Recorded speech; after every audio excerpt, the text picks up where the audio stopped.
Halo. Ini si tanda tanya minta naik lagi, mau apa lagi? Mau promosiin siapa lagi tanda tanya? Sekali dong, mau bertanya sekali dong Bang. Silakan, Ya, silakan. silakan. Soalnya tadi juga nonton ada yang katanya baru di mualafin sama Bang Suma. Itu pendapatnya gimana sih Bang? Kok bisa ya dia balik murtad lagi? Katanya baru sebulan. Siapa yang murtad? Si Alkatepong, Bang. KTP itu. Apa masalahnya? Katanya baru Si di mualaf. AlKTP ini Bang, udah diam sini ku jelasin ya. Si AlKTP ini yang kemarin nangis-nangis pakai akun akun orang lain untuk mualaf, minta segera dimualafkan. Pada waktu itu saya ingat banget Ustadz Alif minta KTP si laki-laki ini. Cuman karena dia menangis-nangis, dia bilang dia pakai TikTok orang lain, dia waktu itu dimualafkan. Perlu Anda ketahui ya, Bu. Tugas umat Islam itu hanya menyampaikan dan membantu untuk fitrahnya kembali Islam dengan mendampingi mengucapkan syahadat. Kalau dia menipu, kalau dia berdusta, kalau dia berbohong, itu nggak ada urusan dengan kami, oke? Lagi pula umat Islam ini nggak pernah butuh jemaat ya Bu. Lebih baik sedikit tapi berkualitas daripada banyak tapi kayak beserak kayak sampah. Ini nggak perlu, nggak penting buat kami. Tanya, cari informasi kok ke sini. Nah inilah dia. Oh, dia lagi nanya tentang orang yang belum ada identitasnya itu, maksudnya. Uni. Yang itu loh Ustaz, si Oke, baik, AlKTP kalau itu. gitu saya jawab. Silakan. Begini Bu ya, saya rasa mungkin ini ciri-ciri orang Kristen kali Bu. Jadi kalau dia mau mencari keuntungan, umat Islam itu dermawan, banyak memberi, berbagi. Mereka kan bisa aja seenaknya kan nyamar-nyamar seperti apapun, pura-pura mualaf lah kan gitu ya. Sehingga dia pura-pura syahadat, banyak simpati dari umat Islam, banyak memberi, bahkan sampai ada yang japri, ada yang transfer ke kami masih di rekening yayasan itu, belum disalurkan. Nah, ada orang mencari keuntungan untuk pura-pura syahadat. Itu ciri-ciri orang Kristen tuh yang masih kelihatan triknya, misionarisnya gitu kan. Nah, jadi setelah syahadat dia kan dapat koin dan sebagainya tuh hampir dapat keuntungan. Alhamdulillah uangnya itu masih ngendap di rekening yayasan dan tentu akan kita salurkan kepada yang membutuhkan dan benar-benar mualaf. Nanti kalau orang itu kembali itu ciri-ciri orang Kristen yang mungkin dia mengamalkan mau licik seperti ular, cerdik seperti merpati gitu. Mungkin kayak gitu Bu, ciri-ciri orang Kristennya gitu. Ibu juga kan kalau Kristen mungkin bisa-bisa aja kayak gitu, mau belajar ibu nanti pakai namanya siapa yang agak bagus, nanti ibu pura-pura syahadat, dapat simpati dari umat Islam gitu. Nangis-nangis biar lebih drama ya. Buat nyambung kontrakan gitu Bu. Iya. Betul. Berarti sayangnya kalau banyak yang mualaf pemikirannya kayak gitu ya, mau soal keuangan gitu ya. Lah itu konten tanyanya itu kan contohnya. Kebanyakan orang Kristen kayak gitu loh. Kenapa marah kok Bu? Emang kayak gitu loh. Betul itu. Iya. Dan lucunya Ustadz Alif kemarin dia masuk ke koma laku. Tahu nggak Ustadz dia bilang apa? Aku beli Al-Quran lo Uni, tapi aku nggak ada terjemahannya. Terus aku belajar sama Edis. Kau memang agak lain kau, aku bilang. Kau beli Al-Quran yang nggak ada terjemahannya, lalu kau belajar sama Edis. Kayaknya emang ada gila-gilanya kau, aku bilang. Itu ada di komalku kemarin dia naik. Kalau belajar Al-Quran itu harus ada yang ngajarin ya. Ya ini kita memang kadang-kadang kalau ketemu yang masih mungkin orangnya sudah dewasa tapi ketinggalan waktu pemikiran, pertanyaan seperti ini kan yang sering kami temukan itu dari anak-anak PAUD, anak-anak diniyah kan.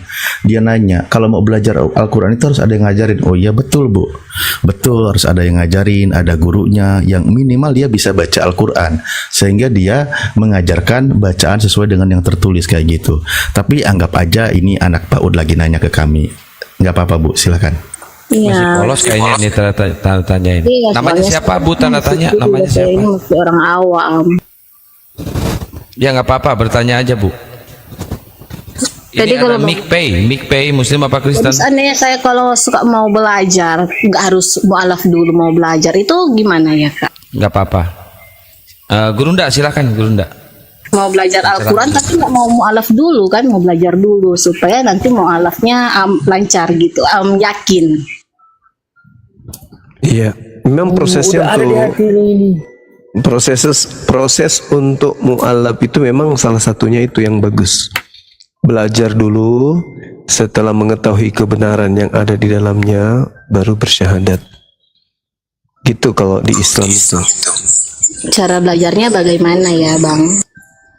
Cara belajarnya apa yang ingin dipelajari, misalnya konsep bertuhan yang disembah umat Islam itu apa, kemudian bagaimana cara ibadahnya itu kok kayak gitu, banyak hal yang bisa kemudian dipelajari. Kalau yoga ini apa belajarnya pertama coba sampai bisa sampai ke Islam, coba kita dengarkan dari yoga.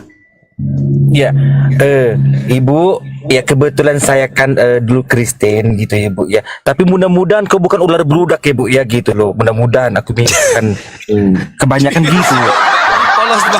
Mudah-mudahan, iya kan. Ya mudah-mudahan tidak ular beludak dia kan gitu loh. Gini loh Bu, kalau aku dulu belajar itu gini, lama prosesku belajar itu. Ku carilah konsep ketuhanan tadi, apa itu Tuhan, siapa itu Tuhan gitu loh. Ku cari tahu tentang Yesus. Gini loh Bu, kita pelajari dulu Bu Alkitab kita gitu loh. Kita pelajari dulu apa Yesus itu, berkata apa Yesus itu, kan banyak itu. Di Yohanes ada, Yohanes 19:18 itu ada, banyak itu. Pelajar itu dulu.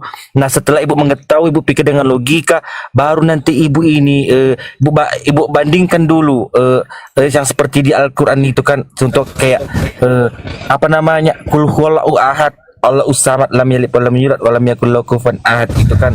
Nah kebandingkan dulu itu. Kayak gitu kalau aku dulu ya.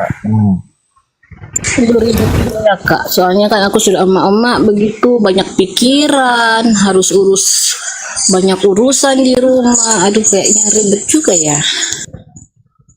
Enggak ribet sih sebenarnya, karena Islam itu kan identik dengan akal. Akal sudah kita punya. Modal itu dulu yang pertama. Kenapa kambing tidak bisa masuk Islam? Kenapa ayam? Kenapa babi nggak masuk Islam? Karena mereka nggak punya akal. Jadi kalau ada manusia yang punya akal tapi tidak masuk Islam, itu ulaika hum syarrul bariyah. Orang itu lebih babi daripada babi. Orang itu lebih ayam daripada ayam. Kenapa bisa saya mengatakan demikian? Ya karena contohlah misalnya, ketika Anda masih menjadi orang Kristen, Anda digiring menyembah kepada makhluk yang tadinya bayi bernama Yesus. Oh enggak. Jadi Yesus ketika bayi bukan Tuhan.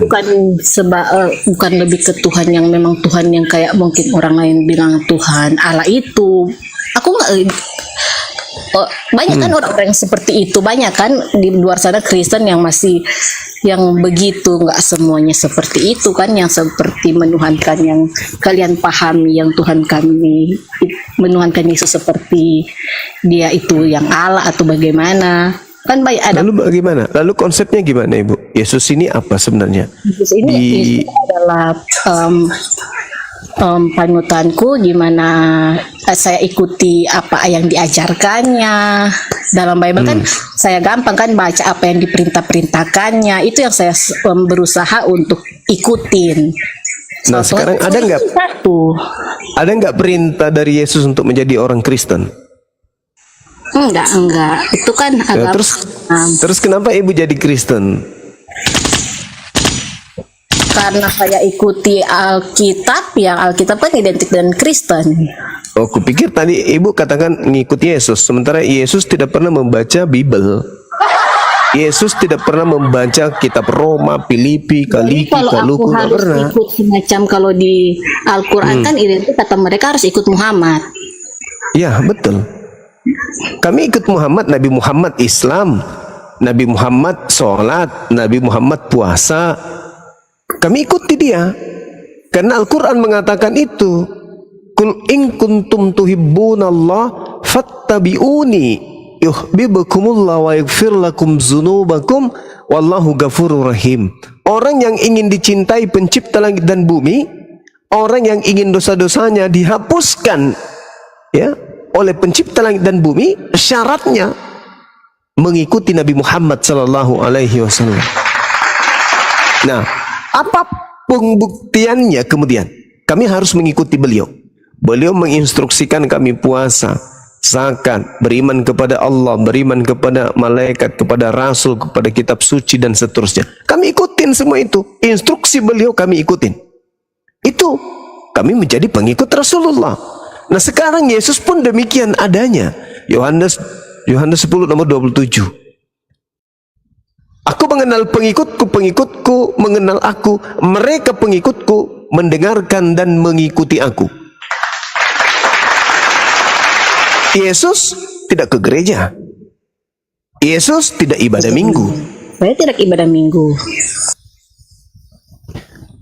Yesus tidak ke gereja. Iya, saya tidak ke gereja, saya tidak ibadah minggu. Dan Yesus pagi tidak makan babi. makan babi mungkin masih saya makan karena ada di Alkitab yang sudah mengatakan bahwa apa yang masuk tidak haram. Apa yang masuk kan Ya, akan keluar tapi- ke jamban. Lebih Tapi tepatnya kan apa Matius 15 yang ibu maksud itu tidak membahas tentang babi. Itu membahas tentang cuci tangan atau tidak cuci tangan. Bukan masalah babi atau bukan babi di situ. Nah, sementara Yesus mengatakan di dalam Matius 5 nomor 20, nomor 19. Apa kata Yesus di sana? Barang siapa yang makan babi lalu mengajarkan kepada orang lain untuk makan babi, maka dia akan menempati neraka. Coba. Barang siapa kata Yesus yang membatalkan setitik pun dari hukum Taurat, meskipun yang paling terkecil, lalu mengajarkan hal itu juga kepada anaknya, kepada suaminya, kepada tetangganya, maka dia akan menempati tempat terhina di dalam kerajaan langit alias neraka. Itu kata Yesus. Jadi kalau makan babi tempatnya neraka. Kata siapa? Kata Yesus. Itu dalil, Bu. Dan bahkan memang buktinya di dalam Matius 7 nomor 22 nomor 23, Yesus mengusir Kristen. Apesnya itu di situ. yang mana itu Matius berapa?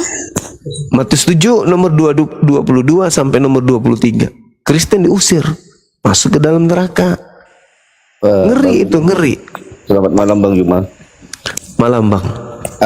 Ini cuma ngasih tahu ibu ini kan pengen cari kebenaran, pengen tahu mengenal lebih jauh dengan Islam. Dia belum akut, dia gak akut. Abang minta tolong dibimbing ya Bang. Iya. Ini kita bimbing. Jadi Ya, terima kasih Bang. iya, Dia sama-sama. baru ngobrol sama saya, dia pengen nyari kebenaran lah. Baru pengen tahu, pengen mengenal Islam lebih jauh. Iya. Makanya kita sampai. Oke, makasih Bang. Selamat malam. Iya, sama-sama. Saya sampaikan dulu supaya disadari bahwa buku yang menjadi panduannya selama ini itu adalah salah, keliru. Dia harus menyadari Bang. itu dulu. Banyak ular beludak loh, akunnya jadi privasi. Hati-hati. Iya. Kita udah paham. Makasih Dinda Yoga. Silakan Anda baca. Yang harus dihati-hatikan apa sih Bang soal ular beludak itu, apa sih yang ditakutkan seperti harus dibilang hati-hati seperti itu?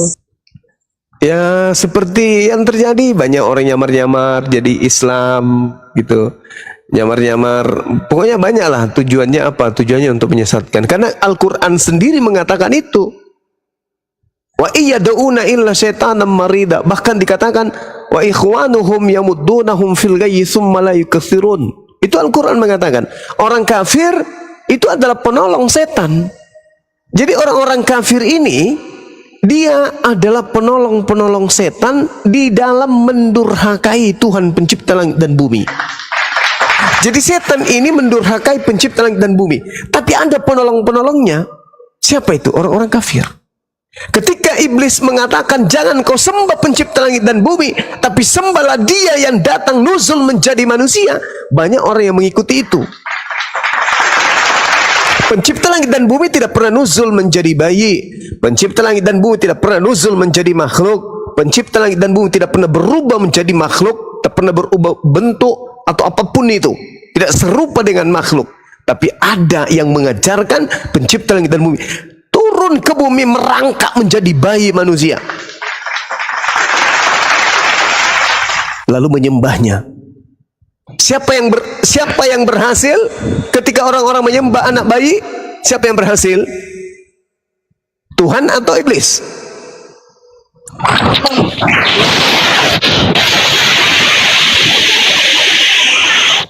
Nah, itu coba lihat. Itu tanda itu salah satu cara kerja iblis itu kayak gitu. Bang, ayat Matius di mana tadi Bang yang baru-baru kan itu? Matius 7 nomor 22. Nomor 20 sama 23. Di dunia ini hanya orang Kristen yang memanggil Yesus Tuhan. Bernubuat pakai nama Yesus, mengusir setan pakai nama Yesus, bermujizat pakai nama Yesus, itu hanya pekerjaan orang-orang Kristen. Siap-siap aja diusir. Siap-siap aja diusir sama Yesus. Gitu. Jadi coba sekali lagi saya tanya, siapa yang tertawa ketika manusia yang tadinya menyembah hakikat pencipta langit dan bumi yang maha suci lagi maha tinggi, tiba-tiba beralih menyembah kepada anak bayi? Siapa yang tertawa? Tuhan atau iblis? Allah tukang laknat. Allah tukang laknat. Terkutuklah. Sekarang saya tanya, siapa yang mengutuk Tuhanmu yang digantung di atas pohon? Siapa yang mengutuk? Kristus telah Bang Petra kan diajaran, kalau kamu Kristen kan diajaran kasih, kenapa kamu harus seperti itu? Kamu berarti gimana nih Bang Petra ini itu nih payah nih ajaran nih Kristen payah kayak gitu tuh. Tapi juga dia nggak salah Ibu, karena di Kristen itu memang sudah nggak ada kasih. 1 Yohanes 2 nomor 15, janganlah kamu mengasihi dunia dan apa yang ada di dalamnya. Jikalau orang mengasihi dunia, maka kasih akan Bapa tidak ada di dalam orang tersebut. Itu dalil. Dan memang kalau Anda melihat di dalam kitab Matius 22, ya, kasih itu tersimpul di dalam hukum Taurat. Hukum terutama dan hukum pertama dan hukum kedua itu terkumpul dalam Taurat. Kepada kedua hukum inilah kemudian Taurat tersimpulkan semuanya. Nah, sedangkan di dalam Filipi 2 nomor 15, dengan matinya Yesus, hukum Taurat sudah dibatalkan. Berarti kasih dibatalkan juga. Coba Anda baca Filipi 2 nomor 15. Dengan matinya Yesus di atas tiang salib, dia telah membatalkan hukum Taurat beserta segala perintah yang ada di dalamnya. Berarti ajaran kasih? Berarti ajaran kasih di dalamnya itu habis, nggak ada lagi. Makanya orang Kristen itu menyebarkan agamanya ke seluruh penjuru bumi. Apakah dengan kasih? Tidak. Tidak. Kristen masuk ke Indonesia ini melalui penjajahan. Jadi tidak ada itu. Nanti ibu merasa damai di Kristen karena berdampingan dengan umat Islam mayoritas. Sebelumnya, yang menjajah di Nusantara ini Tuhannya Yesus. Rumah ibadahnya bernama gereja. Oke. Nama kitabnya itu apa? Bible. Itu. Sekarang Indonesia merdeka berkat perjuangan umat Islam. Kalian tinggal menikmati. Habis itu Anda mengatakan kami ajaran kasih lah. Jadi yang membunuh 4.000 jiwa dalam satu kuburan itu siapa? Yang datang meratakan semua Nusantara ini dengan bom itu siapa? Ya Kristen. Sekarang Indonesia merdeka. Habis itu kita ajaran kasih lah. Enak kali. Sejarah berdarah itu tidak akan mudah terlupakan, Jenderal. Soal ini. Ya, silakan. Tanya soal sebenarnya Al-Quran itu apa kayak kalau Alkitab kan kayak Matius Markus katanya mereka kan yang tulis terus dibukukan. Ini dari mereka gitu. Iya. Kalau Al-Quran itu sebenarnya bagaimana itu, Bang? Al-Quran itu wahyu dari langit yang disampaikan kemudian sama persis ketika Nabi Musa menerima wahyu. Jadi Nabi Musa didatangkan kepadanya malaikat, lalu kemudian mengajarkan kepada Nabi Musa. Begitu juga Rasulullah didatangkan kepadanya malaikat, mengajarkan kepada baginda Rasulullah Muhammad SAW. Pewahyuan Al-Quran, pewahyuan Torah itu sama seperti Al-Quran. Nabi Muhammad menerima Al-Quran. Nabi Muhammad menyampaikan kepada pengikutnya. Pengikutnya kemudian menghafalkan dan menuliskan. Misalnya nih, Nabi Muhammad sallallahu alaihi wasallam diajarkan kemudian oleh Roh Kudus. Wa min kamalihi kitabu Musa imaman wa hadha kitabun musaddiqul lisanan arabiyya liyunziral ladina zalamu wa busyara lil muhsinin. Ini kemudian dibacakan oleh Rasulullah, disampaikan kepada muridnya. Muridnya menghafalkan bacaan yang sama. Siapapun muridnya yang hadir pada saat itu pasti menghafal dan membacakan serta menuliskan. Sama persis seperti apa yang diajarkan oleh Rasulullah Muhammad sallallahu alaihi wasallam. Wa min qablihi kitabu Musa, sampai kepada sahabatnya, sahabatnya juga membacanya. Wa min qablihi kitabu Musa. Jadi lisannya Nabi Muhammad melafazkan kemudian bacaan Al-Quran, sahabat masuk di kupingnya, sahabat menghafalkan, sahabat menuliskan. Nabi Muhammad penerima firman, lalu sebagai penerima firman disampaikan kepada sahabatnya, sahabatnya kemudian menghafal. Setelah mereka menghafalkan, dibacakan di hadapan Rasulullah. Ketika kemudian para sahabat lulus menghafalkan bacaannya betul, Nabi Muhammad memberikan ijazah sebagai legalitas untuk mengajarkan Al-Quran kepada pihak yang lain. Itu hebatnya di Islam. Nah, Yesus juga sebagai penyampai firman. Yohanes 17:8, segala firman yang engkau berikan kepada aku telah aku sampaikan kepada mereka. Yesus menerima firman, kemudian Yesus menyampaikan kepada muridnya. Pertanyaannya, adakah muridnya yang menghafalkan? Adakah muridnya yang menuliskan? Tak ada satupun yang menghafalkan firman yang datang dari Yesus. Tak ada satupun yang menuliskan firman yang berasal dari Yesus. Terus itu gimana dong? Siapa yang tulis? Bisa ada di Alkitab kata-kata Yesus, firman Yesus ada di situ. Jadi begini Ibu. Kalau kita melihat kemudian di dalam sejarah penulisan Bible, kitab Anda itu dituliskan diawali tahun 52. Markus diawali tahun 64. Matius diawali tahun 66. Petrus diawali tahun 81. Yohanes diawali tahun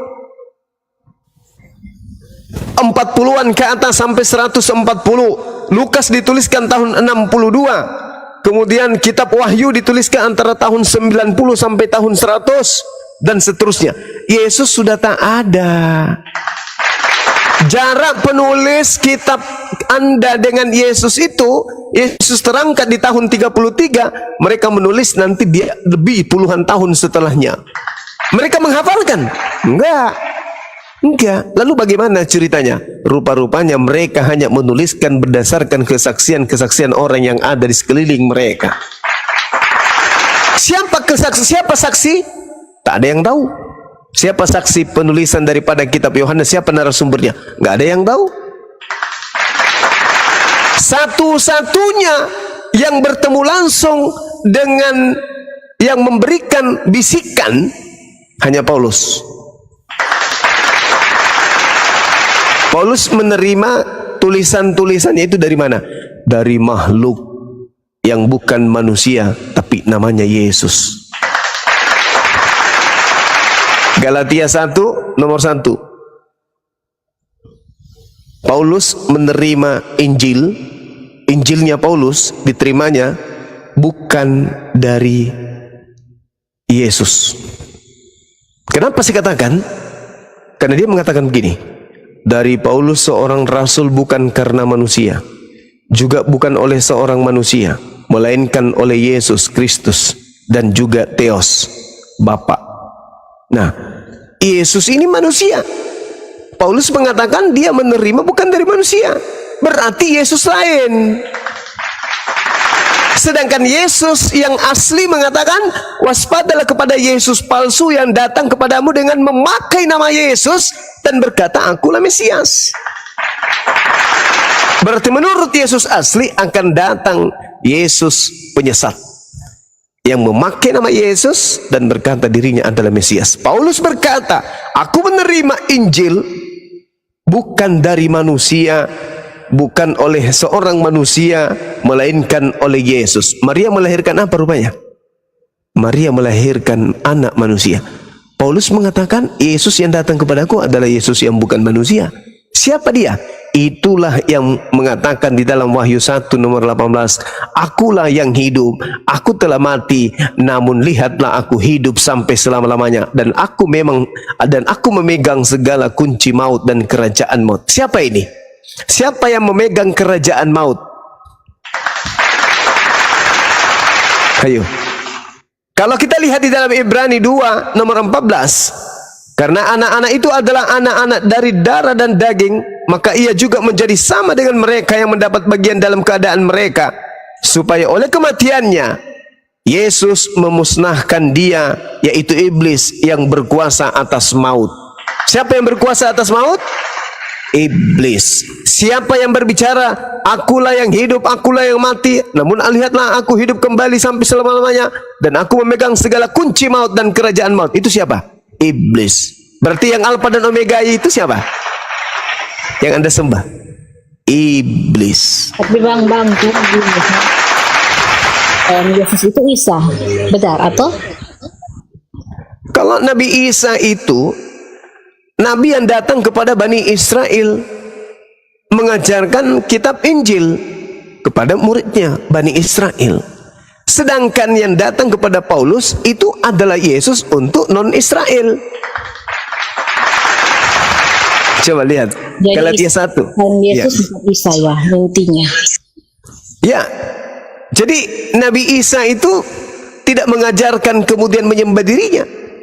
Nabi Isa tidak pernah mengatakan kepadaku diberi kuasa baik di langit maupun di bumi.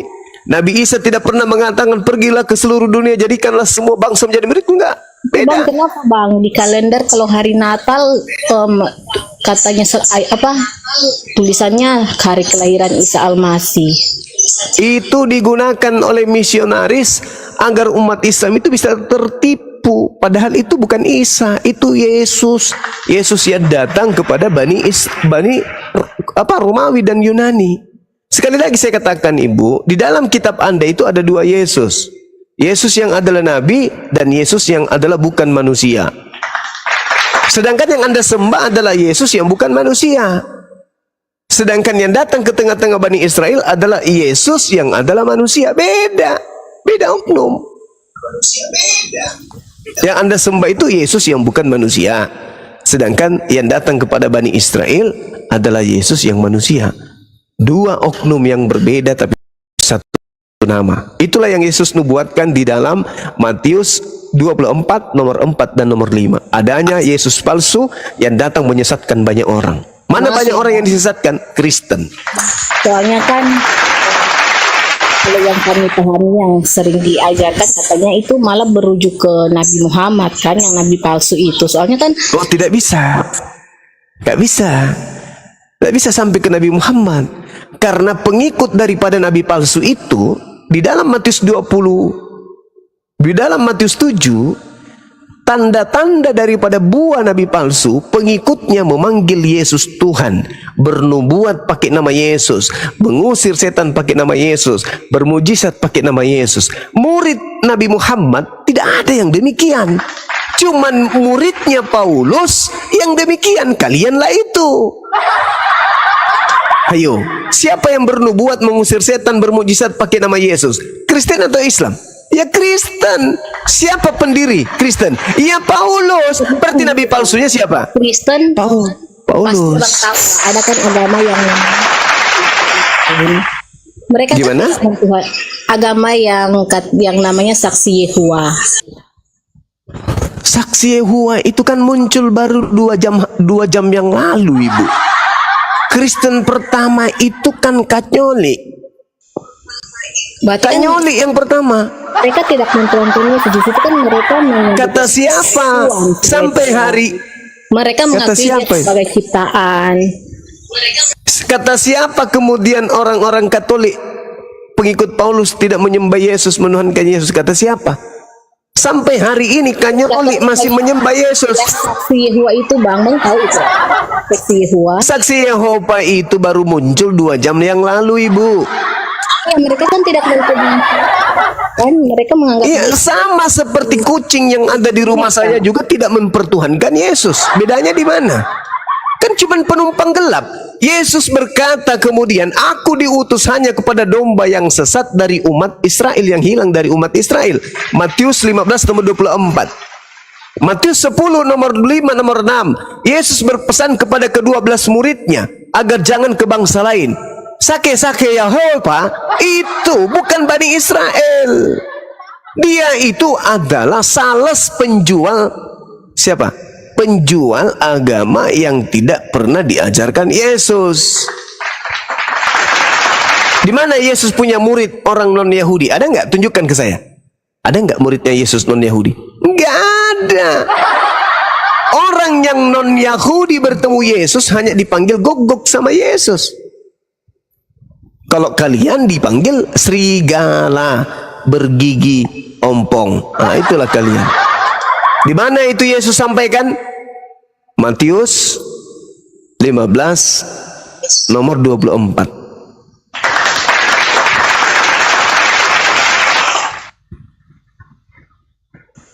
terus bang gini ya, kalau mau belajar Iya. Al-Quran lebih dalam, jadi aku harus cari ustadz begitu atau Ya, boleh cari ustadz, boleh juga melalui TikTok, cari teman-teman kita dari API.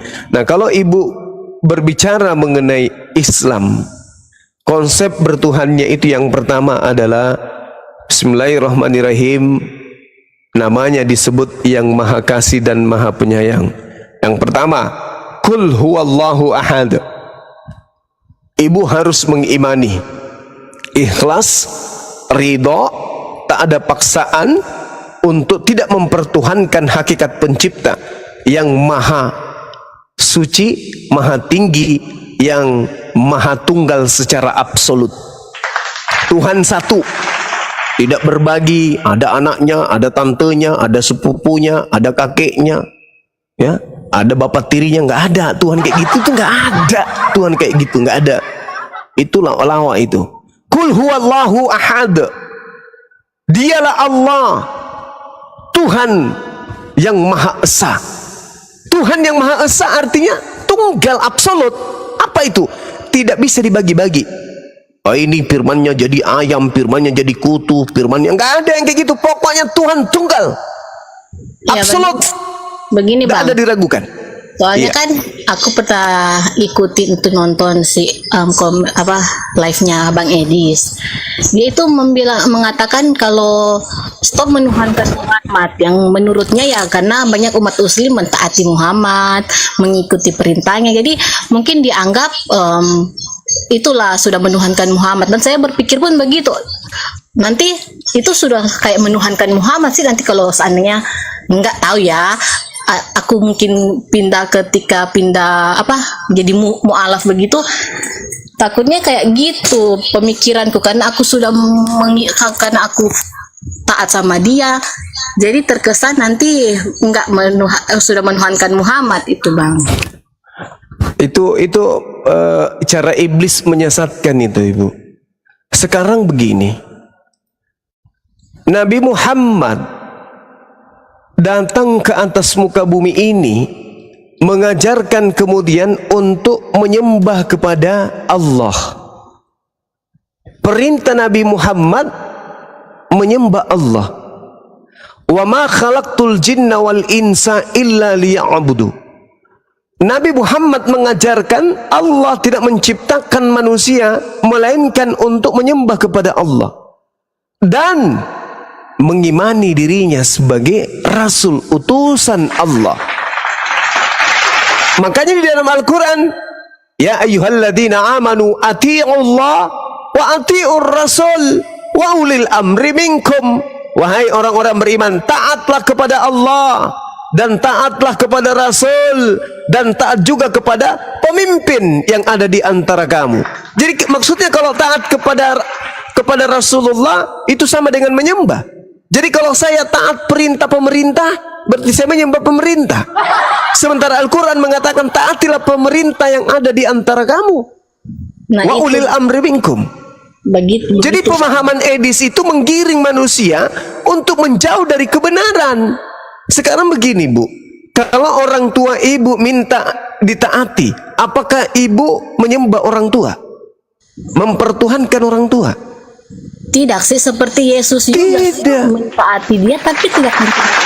Nah, itu baru betul. Itu baru betul.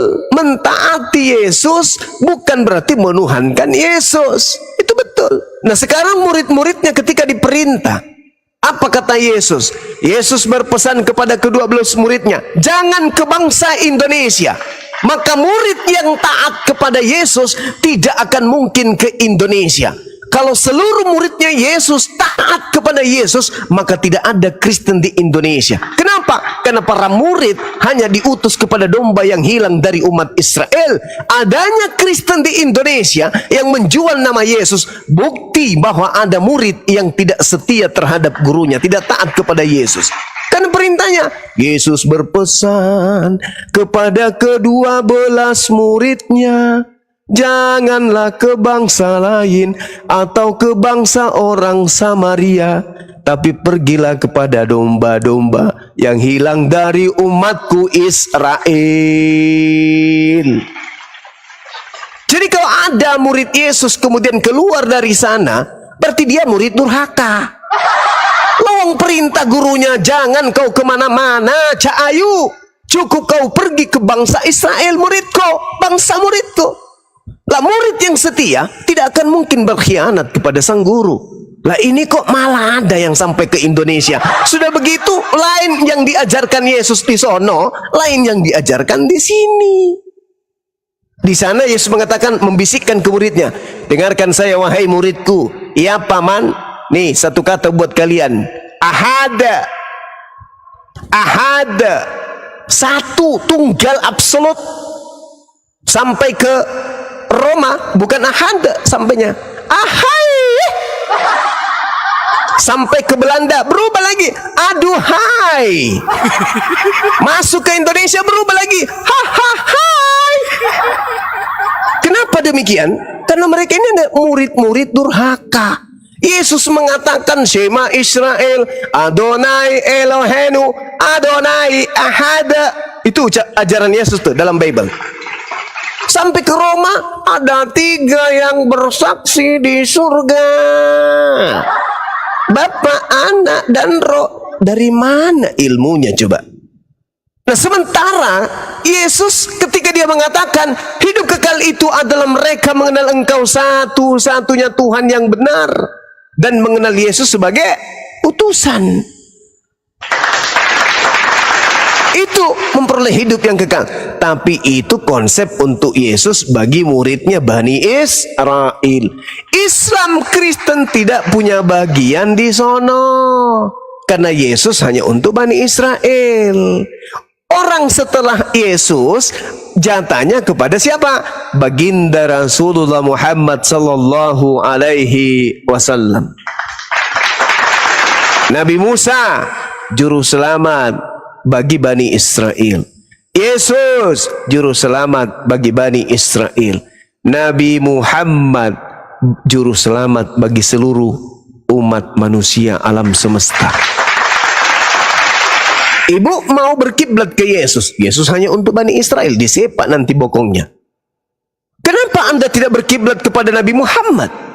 Sedangkan beliau diutus untuk ibu, untuk seluruh manusia. Coba, bil bayyinati waz zubur wa anzalna ilaika dzikra litubayyana lin-nasi ma nuzzila ilaihim wa la'allahum yatafakkarun. Nabi Muhammad diberikan Al-Qur'an untuk Nabi Muhammad membimbing seluruh umat manusia agar manusia tahu apa yang harus mereka laksanakan di hadapan Tuhannya.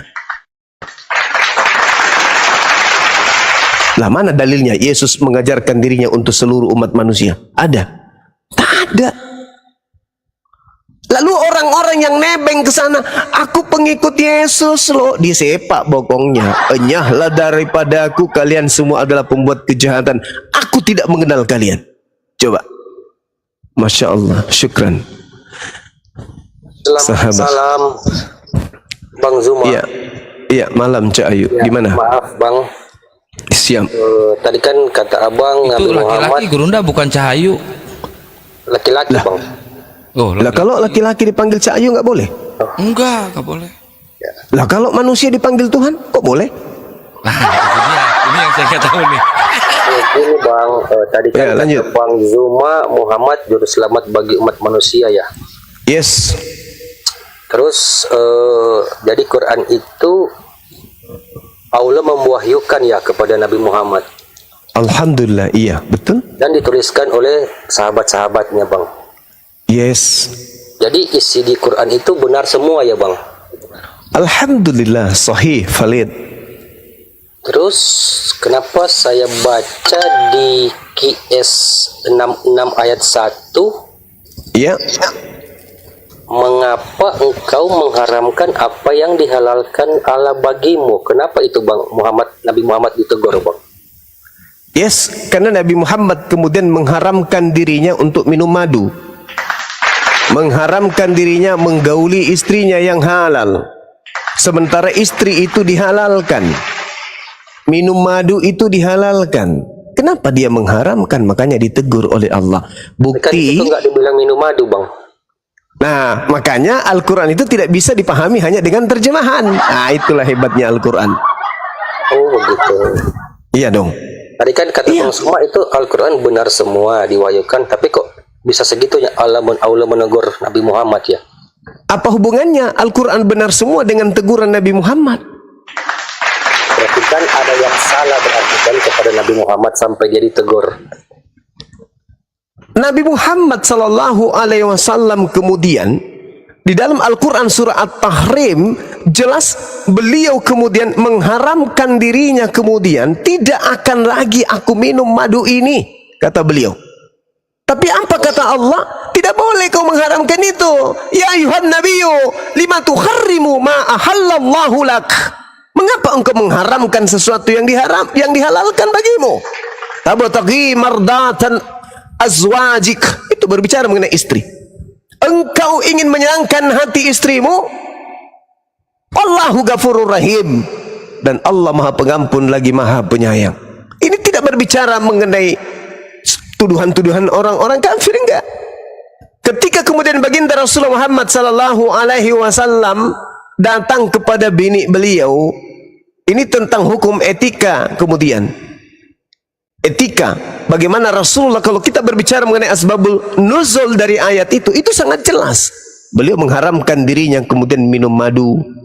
Enggak mau lagi dia. Baiklah sayang, aku tidak akan minum madu lagi. Ditegur oleh Allah. Ya ayuhan nabiyyu lima tuharrimu ma ahallallahu lak. Kenapa engkau mengharamkan sesuatu yang dihalalkan? Enggak boleh. Jangan karena mau menyenangkan istrimu kau melanggar kemudian hukum yang aku berikan kepadamu. Enggak boleh. Nah, itu teguran Allah kepada baginda Rasul Muhammad sallallahu alaihi wasallam. Bukti bahwa Al-Qur'an itu bukan karangan beliau. Kalau ini Al-Quran karangan beliau, nggak mau dikarang dia. Oh, kok saya pakai dikena teguran? Enak aja. Aku kan hebat. Ngapain aku ditegur-tegur? Nggak, kira hapus yang ini. Itu kalau karangannya dia. Tapi kan tidak mungkin. Makanya Allah mengatakan, "Qad faradallahu lakum tahillah aimanikum wallahu maulakum wa huwal alimul hakim." Sungguh Allah telah mewajibkan kepadamu membebaskan dirimu dari sumpahmu barusan, dan Allah adalah pelindungmu, dan dia mengetahui, dan dia maha bijaksana. Itu kata Allah. Jadi saudara, kalau anda membaca Al-Quran itu, ya apalagi sampai mengkritisi maksud saya. Tapi kalau hanya sekedar bertanya, silakan, kami senang umat Islam itu. Tapi kalau ada yang perlu kitab pelengkap ya bang gitu, kayak hadis. bukan begitu saudara. Dengarkan. Allah Subhanahu wa taala level tertinggi. Level kedua kemudian adalah baginda Rasulullah Muhammad sallallahu alaihi wasallam. Di bawahnya level ketiga yaitu manusia biasa. Allah memberikan wahyu kepada beliau, Nabiullah, agar bisa menguraikan kalimatullah. Al-Quran itu kalimat-kalimat pencipta langit dan bumi, bukan kalimat-kalimat manusia. Maka yang bisa menguraikan isi daripada kalimat Allah adalah wakilnya di bumi, yaitu Nabi. Nabi menguraikan isi Quran. Uraian isi Quran itulah yang disebut hadits. Makanya dikatakan dalam Al-Quran, legalitas beliau kemudian untuk menjabarkan isi Quran. An-Nahl ayat 44. Bil bayyinati waz zubur wa anzalna ilaika dzikr litubayyana lin-nasi ma nuzzila ilaihim wa la'allahum yatafakkarun. Aku berikan Al-Quran kepadamu wahai Nabi Muhammad agar engkau menjelaskan, menguraikan, kemudian mentafsirkan kemudian kepada seluruh umat manusia. Jadi itu tidak untuk mentafsirkan. Apa maksudnya? Seperti sebuah bangunan, Al-Quran itu seibarat rumah yang sudah utuh. Nah, hadits itu fungsinya apa? Menjelaskan dinding itu ada batu merah, ada semen, ada pasir, ada kusen, ada jendela, ada pintunya, ada kain hordennya. Itu hadits yang tadinya sudah utuh dipecah-pecah oleh Rasulullah, dipilah-pilah oleh Rasulullah untuk diuraikan satu persatu. Lantai, di situ ada keramik, di situ ada pondasi, di situ ada pasir, itu dijelasin. Atap, di situ ada seng, ada balok, itu diuraikan. Sudah sempurna. Tapi Rasulullah Muhammad SAW menjelaskan kepada level ke bawah, yaitu level manusia biasa yang tidak akan mungkin mengerti Quran selain diajarkan dan diuraikan oleh nabinya yang adalah wakil pencipta langit dan bumi. Maka disebutlah hadis atau ucapan Rasulullah, uraian Rasulullah, keputusan Rasulullah, perkataan Rasulullah. Seperti itu, Bung. Sedangkan kalau kita berbicara mengenai Al-Quran, itu murni adalah ucapan Allah, dan yang bisa memahami itu adalah Nabi Muhammad untuk ia uraikan. Kalau orang lainnya menguraikannya tanpa dasar ilmu, tak bisa. Karena ini kalimat Allah, bukan kalimat manusia Al-Quran itu. Maka untuk menjelaskan harus pakarnya. Nggak boleh hanya menerima terjemahan lalu kita kemudian mengkritisi, oh Al-Quran itu salah. Kenapa rupanya kamu mengatakan salah? Aku lihat dalam Al-Quran itu begini, padahal yang dibaca terjemahan. Bilangnya Quran. Padahal Al-Quran itu bukan terjemah. Terjemah bukan Al-Quran. Terjemahan Al-Quran itu bukan Al-Quran. Itu harus Anda pahami. Terjemahan Al-Quran itu bukan firman Tuhan.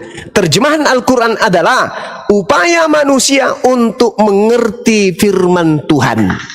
Makanya terjemahan bisa dikoreksi, terjemahan bisa direvisi. Jadi kesimpulan, Bible itu bukan firman Tuhan. Kenapa?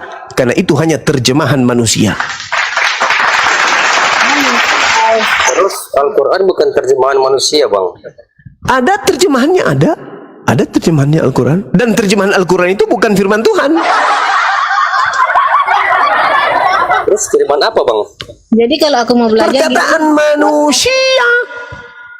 Jadi kalau mau belajar baca terjemahan nggak bisa dong Bang, soalnya kan itu kayak nggak apa ya. Kan aku mau belajar, seandainya aku mau belajar dulu kan baca-baca terjemahan.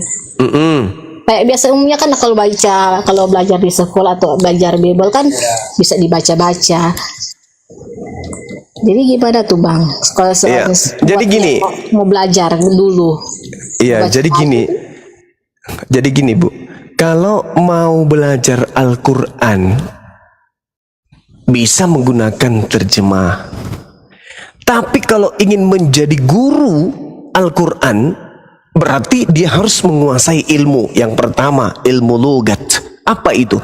Mengetahui setiap arti kata di dalam Al-Quran. Lalu apa lagi? Ilmu nahwu. Apa itu? Tata bahasa. Ini sangat penting. Kenapa? Karena sedikit saja i'rabnya atau tanda baca atau ilmunya di sana kita nggak pahami, maka makna akan lari dari tujuannya. Kemudian ilmu saraf. Apa itu? Perubahan bentuk kata. Lalu kemudian ilmu akar kata atau istiqaqah. Itu harus dipahami. Lalu ada lagi ilmu ma'ani. Apa itu? Ilmu susunan kalimat yang dapat diketahui dengan melihat maknanya. Ada lagi ilmu bayan. Jadi tak bisa kemudian. Sulit itu Bang Zuma. Hah? Terlalu sulit. Itulah makanya dikatakan Al-Quran itu kalamullah, perkataan Allah, bukan perkataan manusia. Berbeda dengan terjemah. Kalau terjemahan itu perkataan manusia. Jadi Gini Jadi bang, kalau ya, memang gimana? maaf ya, soalnya kalau memang perkataan Allah, terus kalau diterjemahkan, terus tadi abang bilang kalau diterjemahkan bisa direvisi, betul kan? Ya, Nanti kita mau mencari tahu artinya gimana bang? Kan kita perlu tahu artinya bang. saudara, kan ada artinya. Siapa bilang Al-Quran? Tadi kata Bang Zuma itu bukan firman Tuhan. Hei, saudara, terjemahan, ngerti terjemahan nggak sih? Iya, itu diterjemahkan. Jadi Al-Quran itu bisa diterjemahkan ke dalam bahasa manapun, bisa. Tetapi itu hanya pengalih bahasa dari bahasa Al-Quran, bahasa Arab, menuju kepada bahasa yang kita pakai, bahasa Indonesia. Tapi terjemahannya benar kan? Benar terjemahannya. Yang dimaksud di sini adalah makna kandungan yang tersimpan di dalam ayat itu harus didasari terhadap ilmu, disiplin ilmu yang mengkaji tentang isi Al-Quran itu sendiri. Ya, oke Bang. Jadi tadi abang mengklaim bahwa Nabi Muhammad juru selamat bagi umat manusia, betul kan? Yes, betul. Terus yang saya lihat di surat Al-Ahqaf ayat 9 Bang, sedangkan Nabi Muhammad tidak tahu apa yang Allah perbuat kepadanya dan kepada kita manusia Bang. Gimana itu Bang? Oke. Rasulullah Muhammad sallallahu alaihi wasallam menjelaskan hal demikian. Apa kata Rasulullah di dalam Al-Qur'anul Karim? Di dalam pernyataan beliau, jaminlah aku 6 perkara, maka aku jamin engkau surga. Bahkan Al-Quran mengatakan bil bayyinati wa zubur wa anzalna ilaika dzikr litubayyina linnasi ma nuzila ilaihim wa la'allahum yatafakkarun. Dia ditugasi kemudian untuk menjelaskan isi Quran supaya manusia bisa mengerti, supaya manusia itu bisa selamat. Qul in kuntum tuhibbuna Allah fattabi'uni yuhibbukumullah wa yaghfir lakum dzunubakum wallahu ghafurur rahim. Katakanlah kepada mereka, kepada manusia, wahai Nabi Muhammad, barang siapa yang ingin selamat, dosa-dosanya dihapuskan oleh Allah, perintahkan kepada mereka untuk mengikutimu. Ikut, maka mereka akan kuhapuskan dosa-dosanya dan mereka akan aku cintai. Kalau yang mencintai kita ini presiden kita Pak Prabowo, amanlah kita. Tapi ini yang mencintai kita adalah pencipta alam semesta. Nah, lalu kemudian Anda membawa Al-Quranul Karim dengan mengatakan Rasulullah Muhammad sallallahu alaihi wasallam itu tidak selamat, kata Anda. Bukan begitu. Rasulullah Muhammad sallallahu alaihi wasallam diajarkan untuk tidak melampaui pernyataan-pernyataan Allah. Bahkan Rasulullah kemudian diajarkan jaminan kepadanya, yaitu surga Al-Kautsar. Berarti di Al-Ahqaf itu nggak benar Bang ayatnya. Yang mana yang tidak benar? Yang katakanlah Nabi Muhammad, aku bukanlah Rasul yang pertama di antara para Rasul, dan terus? Aku tidak tahu apa yang akan diperbuat Allah kepadaku dan kepada kamu. Ya memang betul. Aku hanyalah mengikuti apa yang diwahyukan kepadaku. Ya memang betul. Aku tidak lain hanyalah seorang pemberi peringatan. Penjelasan. Memang betul. Qul ma kuntu bid'a minar rusul wa ma adri ma yuf'al bi wala bikum. Memang betul. Rasulullah bukan Tuhan, dia manusia biasa. Ya, makanya Yesus, dengar saudara, aku bukanlah rasul yang pertama di antara utusan-utusan, dan aku tidak tahu apa yang akan diperbuat terhadapku dan terhadapmu. Memang betul. Terus kenapa mengklaim dia juru selamat Bang kalau begitu? Karena Al-Quran yang mengatakan itu. Qul in kuntum tuhibbuna Allah. Gimana Bang? Sedangkan Nabi Muhammad tidak tahu apa yang Allah perbuat kepadanya dan kepada kita. Itu kata Nabi Muhammad loh. Bisa nggak kalau Anda bertanya tentang Al-Quran Anda pakai akal? Bisa nggak? Bisa kan ya? Pakai akal loh Bang, pakai ayat yang diterjemahan ini loh Bang. Sesuai terjemahan loh. Oke, pakai akal kan? Nah, Nabi Muhammad tanya pakai Quran, bukan pakai akal saya Bang. Kan Quran berkata begitu. Jadi saya berkata bahaya begitu, ini. Bang. Bahaya kalau Anda tidak punya akal. Itu bahaya. Berarti Quran nggak salah dong Bang kalau saya bertanya sesuai Quran. Tergantung otakmu. Kalau kamu bawa otak tapi kamu nggak pakai, bisa salah Al-Quran itu. Di sini bang, Nabi Muhammad berkata bang, kata-kata Nabi Muhammad yang berkata loh bang. Yes, iya. Dia tidak tahu apa yang akan diperbuat Allah kepadaku dan kepada kita bang. Itu kata Nabi Muhammad loh. Lah, memang dia tidak tahu kenapa, apa rupanya? Apa yang salah rupanya? Berarti kan dia bukan juru selamat bang kalau begitu. Sedangkan dia diperintahkan kok. Kul in kuntum tuhibbunallaha fattabi'uni yuhibbukumullah wa yaghfir lakum dzunubakum wallahu ghafurur rahim.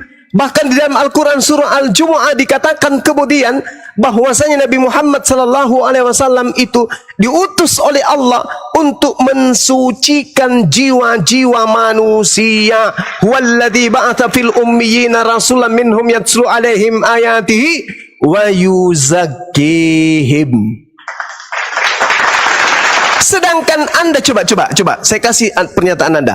Yohanes 5 nomor 30. Aku tidak dapat berbuat apa-apa dari diriku sendiri. Itu gimana? Katanya juru selamat. Katanya juru selamat. Tunggu dulu, saya kembalikan ke Anda. Katanya juru selamat. Aku tidak dapat berbuat apa-apa dari diriku sendiri. Tapi juru selamat. Kok ada juru selamat tidak bisa berbuat apa-apa dari dirinya?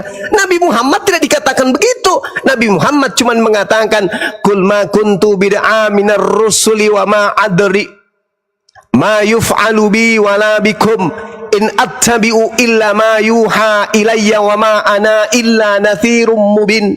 Dia tidak mengatakan, aku tidak dapat berbuat apa-apa dari diriku sendiri. Rendah kali nabiku kalau begitu. Nabiku hanya berkata, aku bukan rasul yang pertama. Sudah ada rasul sebelumku. Ada Nabi Ibrahim, ada Nabi Musa, ada Nabi Daud, ada Nabi Isa. Aku tidak tahu apa yang akan diperbuat terhadapku dan terhadapmu. Karena surga neraka itu masih rahasia Allah. Bukan berbicara mengenai selamat tidak selamat di sini. Ini bukan berbicara mengenai selamat atau tidak selamat. Cuman dia mengatakan. Tadi kata Bang Suma mengklaim Muhammad adalah juru selamat, Bang. Kok kenapa di sini bicara bukan selamat atau tidak selamat? Di sini berbicara selamat atau tidak selamat, saudara.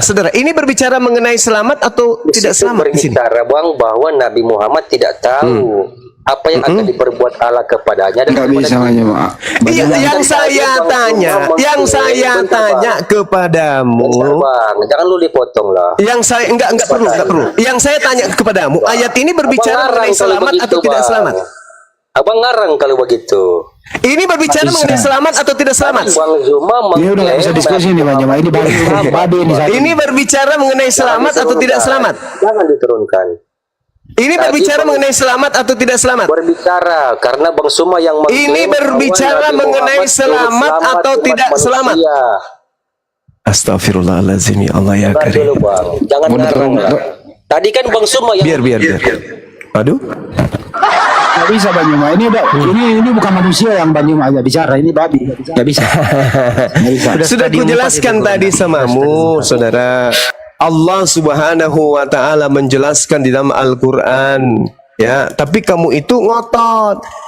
Tadi kan saya sudah mengatakan di dalam surah Ali Imran ayat 31 bahwasanya baginda Rasulullah Muhammad sallallahu alaihi wasallam itu diperintah oleh Allah untuk mengatakan, jelas sekali itu, bahwasanya katakanlah wahai Nabi Muhammad, barang siapa yang ingin selamat, itu akan jelaskan, barang siapa yang ingin selamat, barang siapa yang ingin dicintai oleh Allah, barang siapa yang ingin diampuni dosa-dosanya, barang siapa yang ingin diampuni kemudian oleh Allah, maka ikutilah Nabi Muhammad. Barang siapa yang ingin dicintai oleh Allah, maka ikutilah Nabi Muhammad. Nah, kita kalau mengikuti Nabi Muhammad, kita dicintai oleh Allah.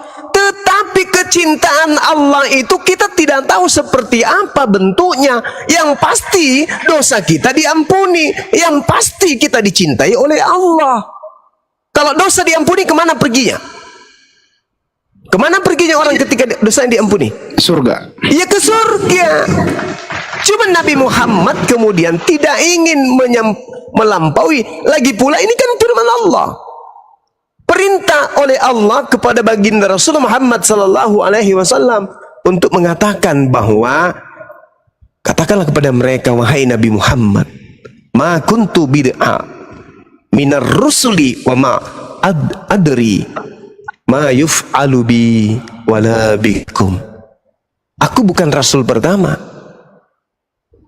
di antara rasul-rasul, dan aku tidak tahu apa yang akan diperbuat terhadapku dan terhadapmu. Aku hanyalah mengikuti apa yang diwahyukan kepadaku, dan aku hanyalah pemberi peringatan yang menjelaskan. Itu jelas itu. Coba, ada nggak dalam Al-Quran itu dikatakan, aku ini Nabi Muhammad adalah penghuni surga, aku adalah penghuni. Enggak ada yang kayak gitu. Cuman dikatakan, qad aflahal mu'minun, beruntunglah orang-orang Islam itu. Itu kata Quran. Jadi kalau beruntung itu kemana perginya? Ke surga. Nah, sedangkan di ayat yang sama, di surah yang sama, Al-Mu'minun ini, umatnya Nabi Muhammad SAW jelas diwariskan kemudian baginya surga. Nah, karena itulah kemudian Anda harus ketika berbicara mengenai Quran atau bertanya tentang Quran, Anda harus memahami konteks ayat tersebut. Rasulullah sedang berbicara dengan siapa? Ayat itu disampaikan Kristen kayak saya, gimana caranya, Bang? Ya, makanya ketinggian orang Kristen itu harusnya belajar 1 ditambah 1 sama dengan berapa. Ini ilmu Quran, kalian mau bertanya gimana bisa masuk? Ketinggian. Bentar, Bang. Terlalu tinggi. Bentar, Bang. Bentar lo nggak, Dok. Saya nggak persilakan kau bicara. Saya nggak persilakan kau bicara. Giliran kau yang Terlalu ditanya. tinggi. Giliran kau yang ditanya. Tes dulu satu Bang, Pak. Pertanyaan sama dia. Ya, saya tanya dulu samamu. Pertanyaan saya belum Di sini dijawab, Bang. saya kan sudah menjawab tadi. Otakmu aja nggak sampai, otakmu yang tidak sampai. Kalau Ini Rasulullah Muhammad Sallallahu Alaihi Wasallam kemudian. Silakan Anda bicara, silakan. Silakan. belum juga bicara. Katanya kolomnya boleh Sabarlah, bicara, jangan boleh tanya. Iya, silakan Anda bicara, silakan. Oke, aku cuma mau nanya, Bang. Al-Quran kan kitab yang disempurnakan. Iya. Urutan Terus? isinya apa aja, Bang? Tentang tauhid, hubungan manusia dengan urutannya, Bang. urutannya udah jelas kok. Anda kan bertanya, kenapa Kok menyadur dari mana? Emang Bible sadur dari kitabnya Yahudi? Al-Quran disempurnakan itu mengambil dari mana, kitab mana aja, Bang? Loh, kok disempurnakan dari kitab mana aja? Al-Quran itu bukan Bible. Bible itu mengambil dari kitabnya Yahudi. Al-Quran tidak niru-niru kitabnya orang, tidak niru kitabnya agama lain. Beda dengan Kristen, copot dari kitabnya Yahudi. Al-Quran tidak begitu. Nggak. Aku cuma mau tanya gini, urutannya. Ya, itu jawabannya. Itu jawabannya, kawan. Apa? Itu jawabannya. Al-Quran itu tidak diambil, tidak dirampok dari agama lain. Tidak seperti Bible-mu. Semua-muanya hampir curian dari agama lain. Itulah agamamu.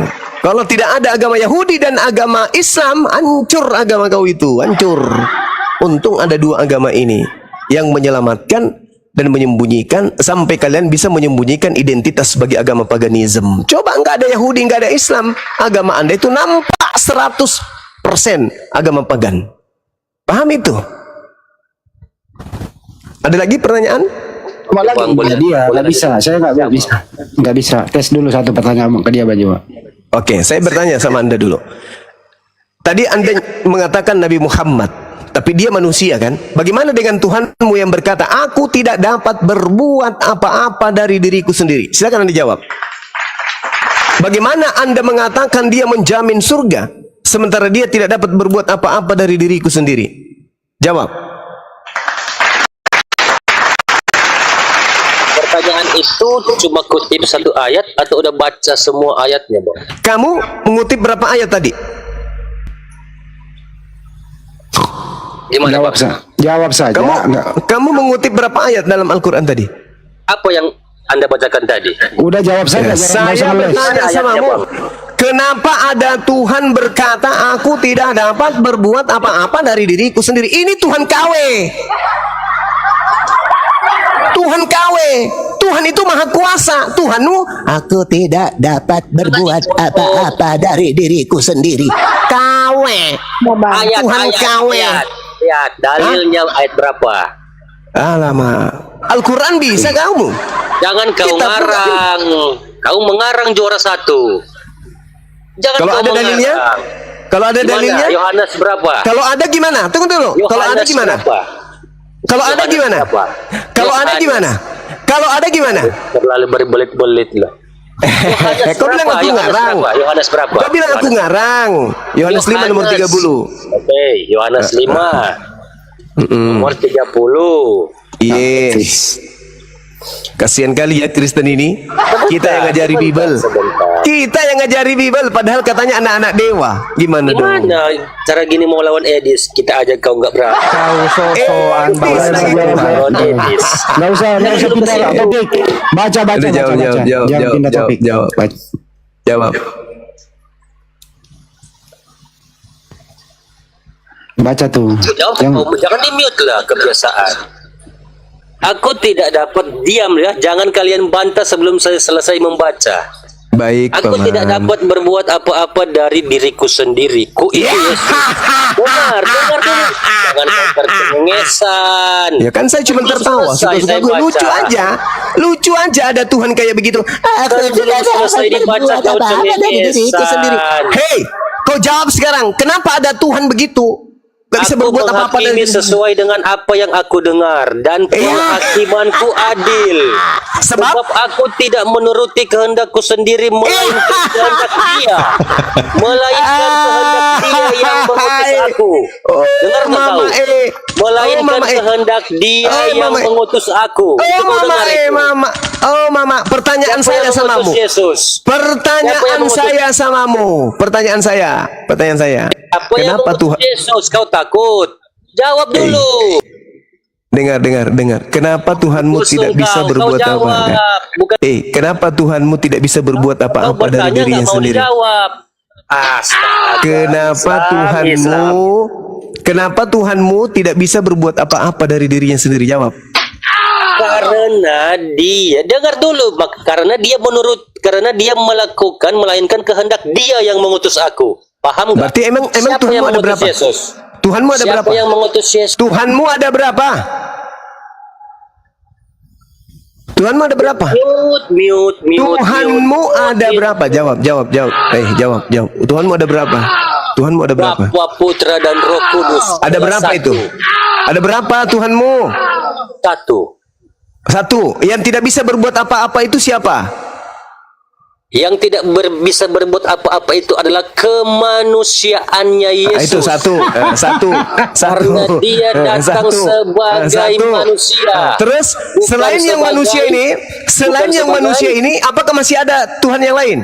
Makanya Alkitab ini kalian ngarang-ngarang. Saya tanya samamu, selain yang manusia yang tidak bisa berbuat apa-apa ini, apakah masih ada Tuhan cadangan yang lain? Jawab. Dikasih bicara, kau mulu yang congor. Jangan congor mulu lah. Selain kebiasaan Tuhanmu yang tidak bisa berbuat apa-apa tersebut, apakah masih ada cadangan Tuhanmu yang lain? Jawab. Masih ada? Masih ada Tuhanmu yang lain? Selain Tuhanmu yang tidak bisa berbuat apa-apa. Coba kau ngerti dulu definisi Selain Tuhanmu yang tidak bisa berbuat apa-apa itu. Tuhanmu yang tidak bisa berbuat apa-apa itu, apa masih ada Tuhan yang lain selain Dia? Tanya balik, kau meninggal nanti. Pertanyaan saya tuntaskan dong. Tanya balik, kau meninggal.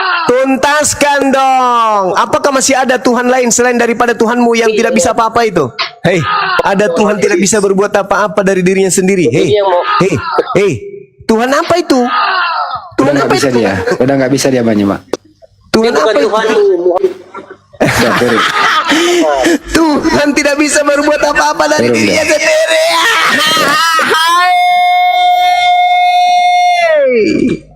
Bahlul. Bang, mau bertanya bang. Kenapa Tuhan tidak bisa berbuat apa-apa dari dirinya sendiri? Koclok. Tuhan kok gitu kali sembahanmu. Habis itu Bang, mengatakan nubuatan, Bang. Tuhannya Nubuatan, bukan Bang. satu. Tuhannya bukan satu. Tapi yang satu ini tidak bisa berbuat apa-apa. Lalu yang maha kuasa siapa? Tuhan yang Bapa yang di surga. Dua dong berarti. Satu, Tuhan letoi, Tuhan lebay, Tuhan yang lupa dirinya Tuhan. Yang satu Tuhan yang ada di surga. Berapa Tuhan? Tuhanmu berapa? Ada dua, satu yang kuasa, satu tidak kuasa. Oten. Makanya kurangi makanan yang diharamkan Bang, oleh Bang. Tuhan. Mau bertanya soal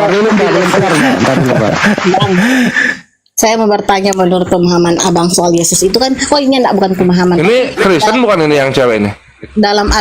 Kristen. Dalam Al-Quran kan Yesus yang kami pahami itu yang mereka banyak bilang dia adalah Isa, itu adalah Yesus kan, itu katanya Isa itu bangkit ya di Al-Quran. Ya, semua manusia nanti akan bangkit di hari kemudian. Tak ada satupun manusia yang tidak bangkit, termasuk Nabi Isa alaihi salam.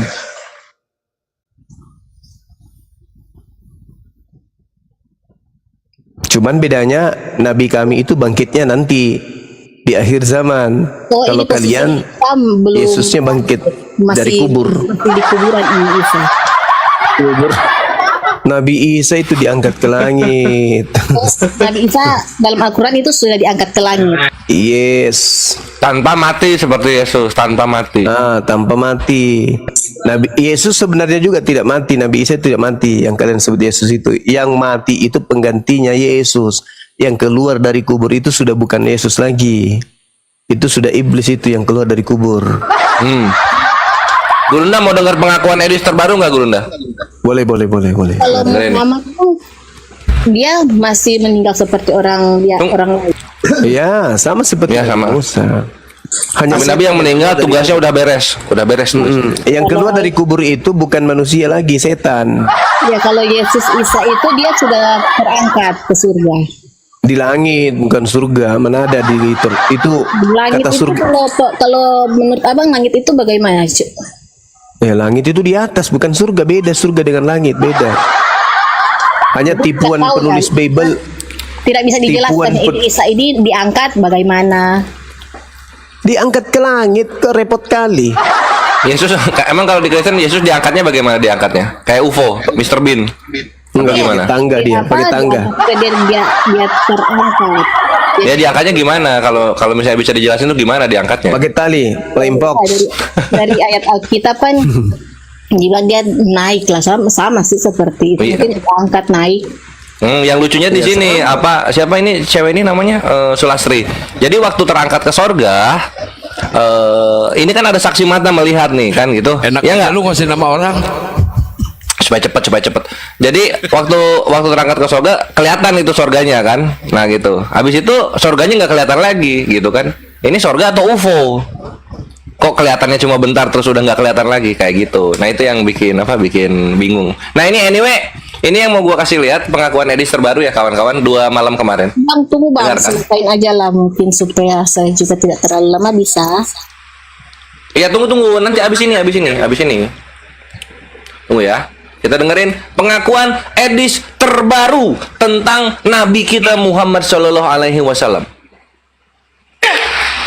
Di tengah-tengah umat Islam, kedudukan Muhammad itu seperti Yesus.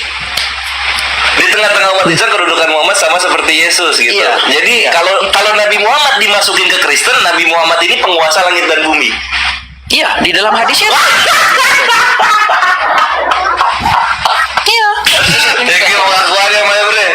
Thank you pengakuannya, wajir parah ini emang. Tuh, jadi kalau Nabi kita masuk jadi di mana oleh Kristen auto promosi dari Nabi jadi penguasa langit dan bumi. Mantap nggak tuh Nabi kita? Edis ngaku itu Nabi kita setara Yesus katanya. Ya, Edis yang ngomong ya. Nah, terus ada lagi yang lebih fantastis Gurunda. Tunggu ya, aku cari dulu.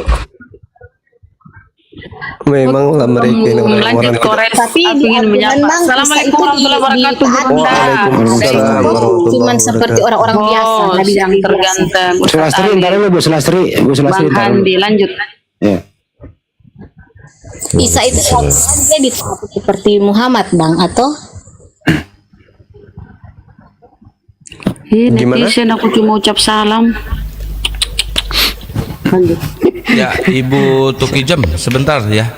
Bang Kores lagi cari data dulu ya. Nanti bertanya lagi sepuasnya ya. Yang itu bang. Namanya Tuki Jem. Iya. Ya ada Tuki Jem dia.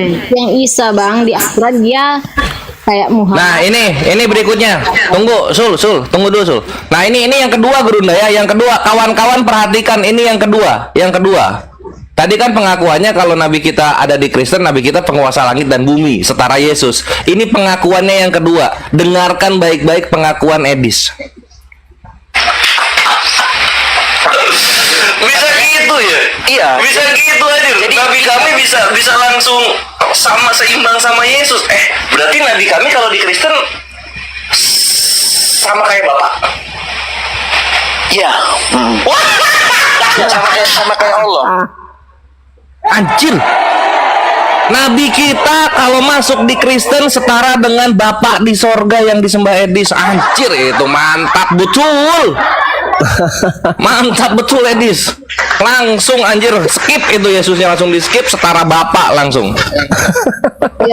Edis Muhammad tanpa meninggal, tanpa meninggal langsung setara Bapak. Oh, Itu bagi Edis mungkin ya Bang. Selamat datang di kebenaran. Edis ya. Tunggu viralnya Edis, tunggu viralnya. Gue masih sibuk ini soalnya sampai hari Rabu. Ya, lanjut Sul.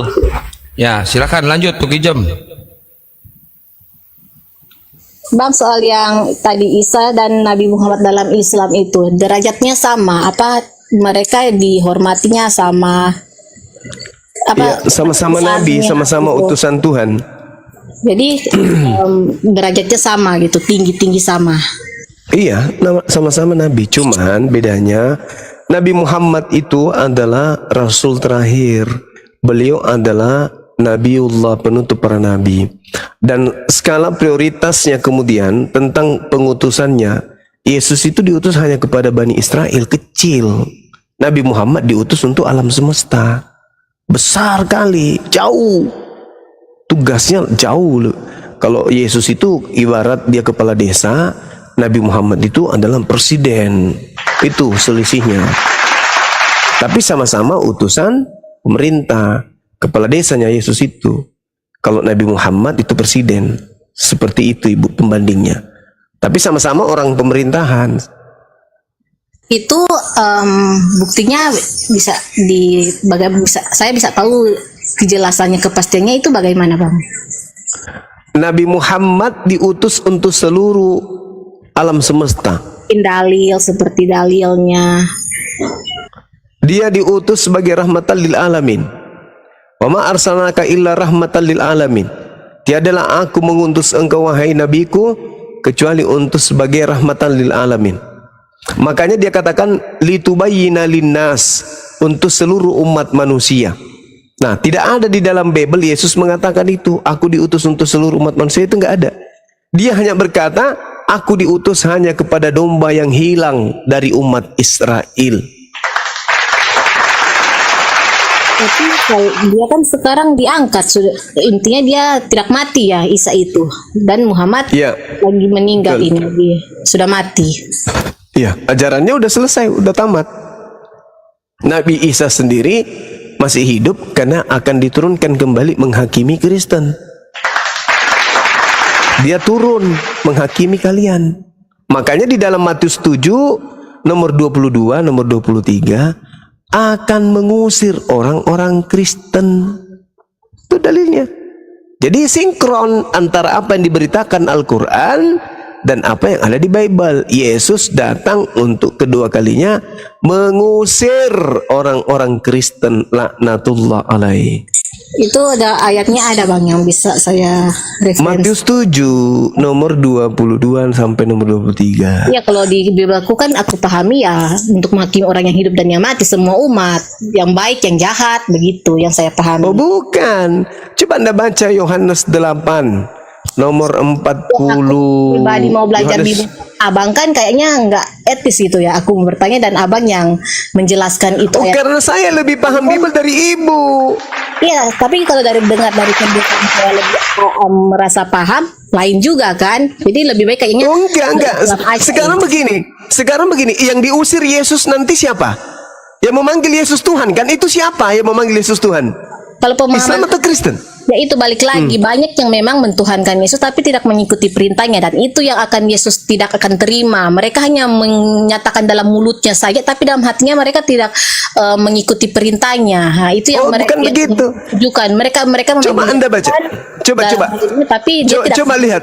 Siapa yang memanggil Yesus? Kata-katanya tidak sesuai, tidak sama. Iman adalah iman tanpa perbuatan, itu mati seperti itu.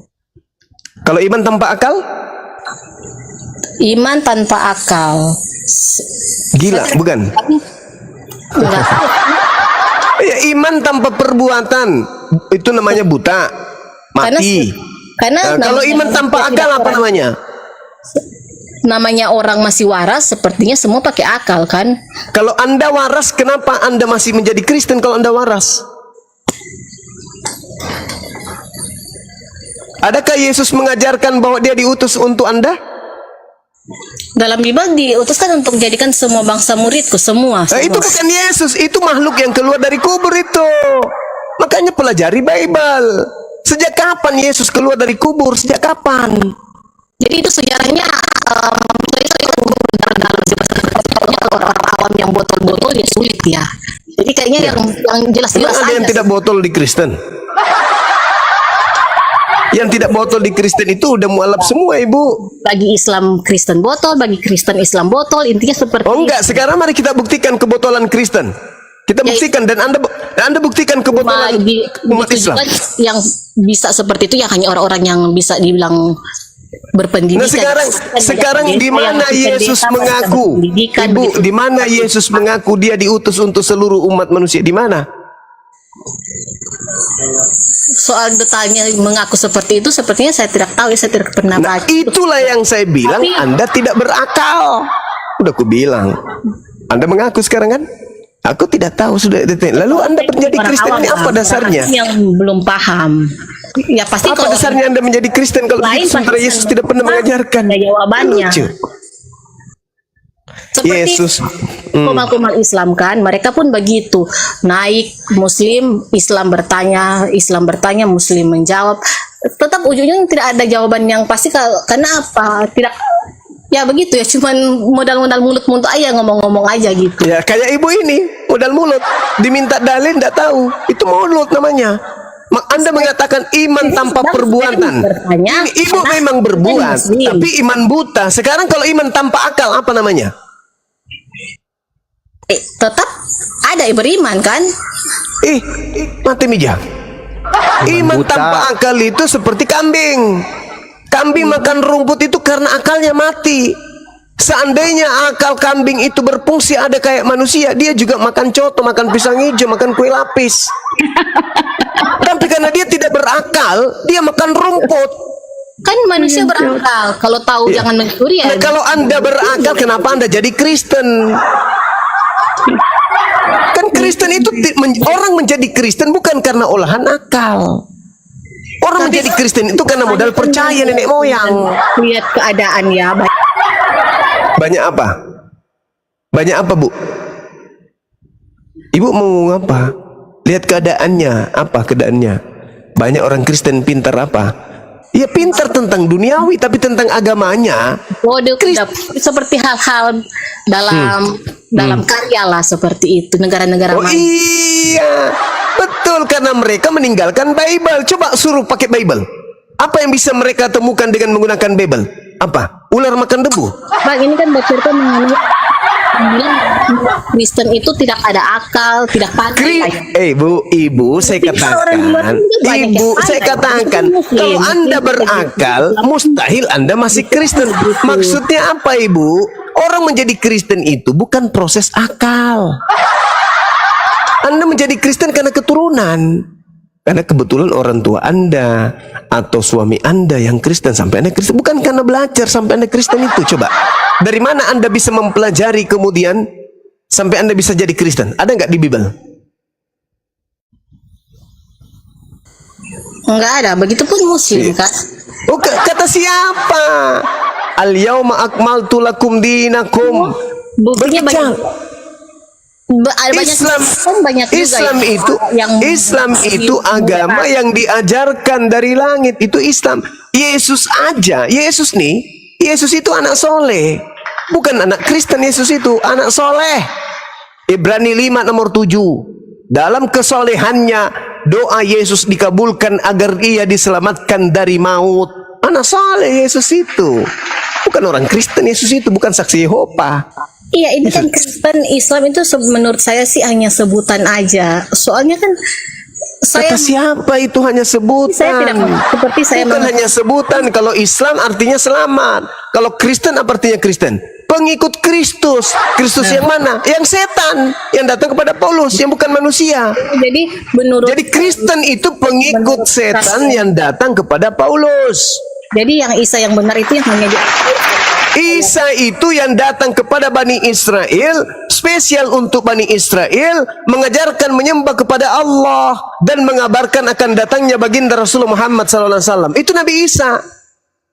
Sedangkan Yesus bukan manusia yang datang kepada Paulus. Coba Anda baca Galatia 1 nomor 11 nomor 12. Aku menerima Injil bukan dari manusia. Bukan manusia yang mengajarkan aku Injil, tapi dari Yesus Kristus. Sejak kapan anak Maria bukan manusia? Sejak kapan? Ya sulit juga sih, Bang. Ya memang sulit karena Anda mengajarkan sesuatu yang tidak sesuai dengan ajaran Yesus. Percaya nggak Ibu? Percaya nggak Ibu kalau Yesus berkata akan datang Yesus palsu? Percaya nggak? Pokoknya di situ bilang nabi palsu dan ya bagi Yesus palsu, Ibu. Lain nabi palsu, lain Yesus palsu. Jangan ada beda, samakan. Yesus palsu atau siapapun. Mau saya kasih bukti? Iya, boleh lihat, Bang. Matius 24 nomor 4 sampai nomor 5. Coba Anda baca. Baca keras biar kita mendengar. Tak Bang bacakan dulu. Lah, itulah aku bilang kan. Nah, Kak Ibu kalau dibilang keberatan. Tapi kalau 4 dan 5. Apa katanya?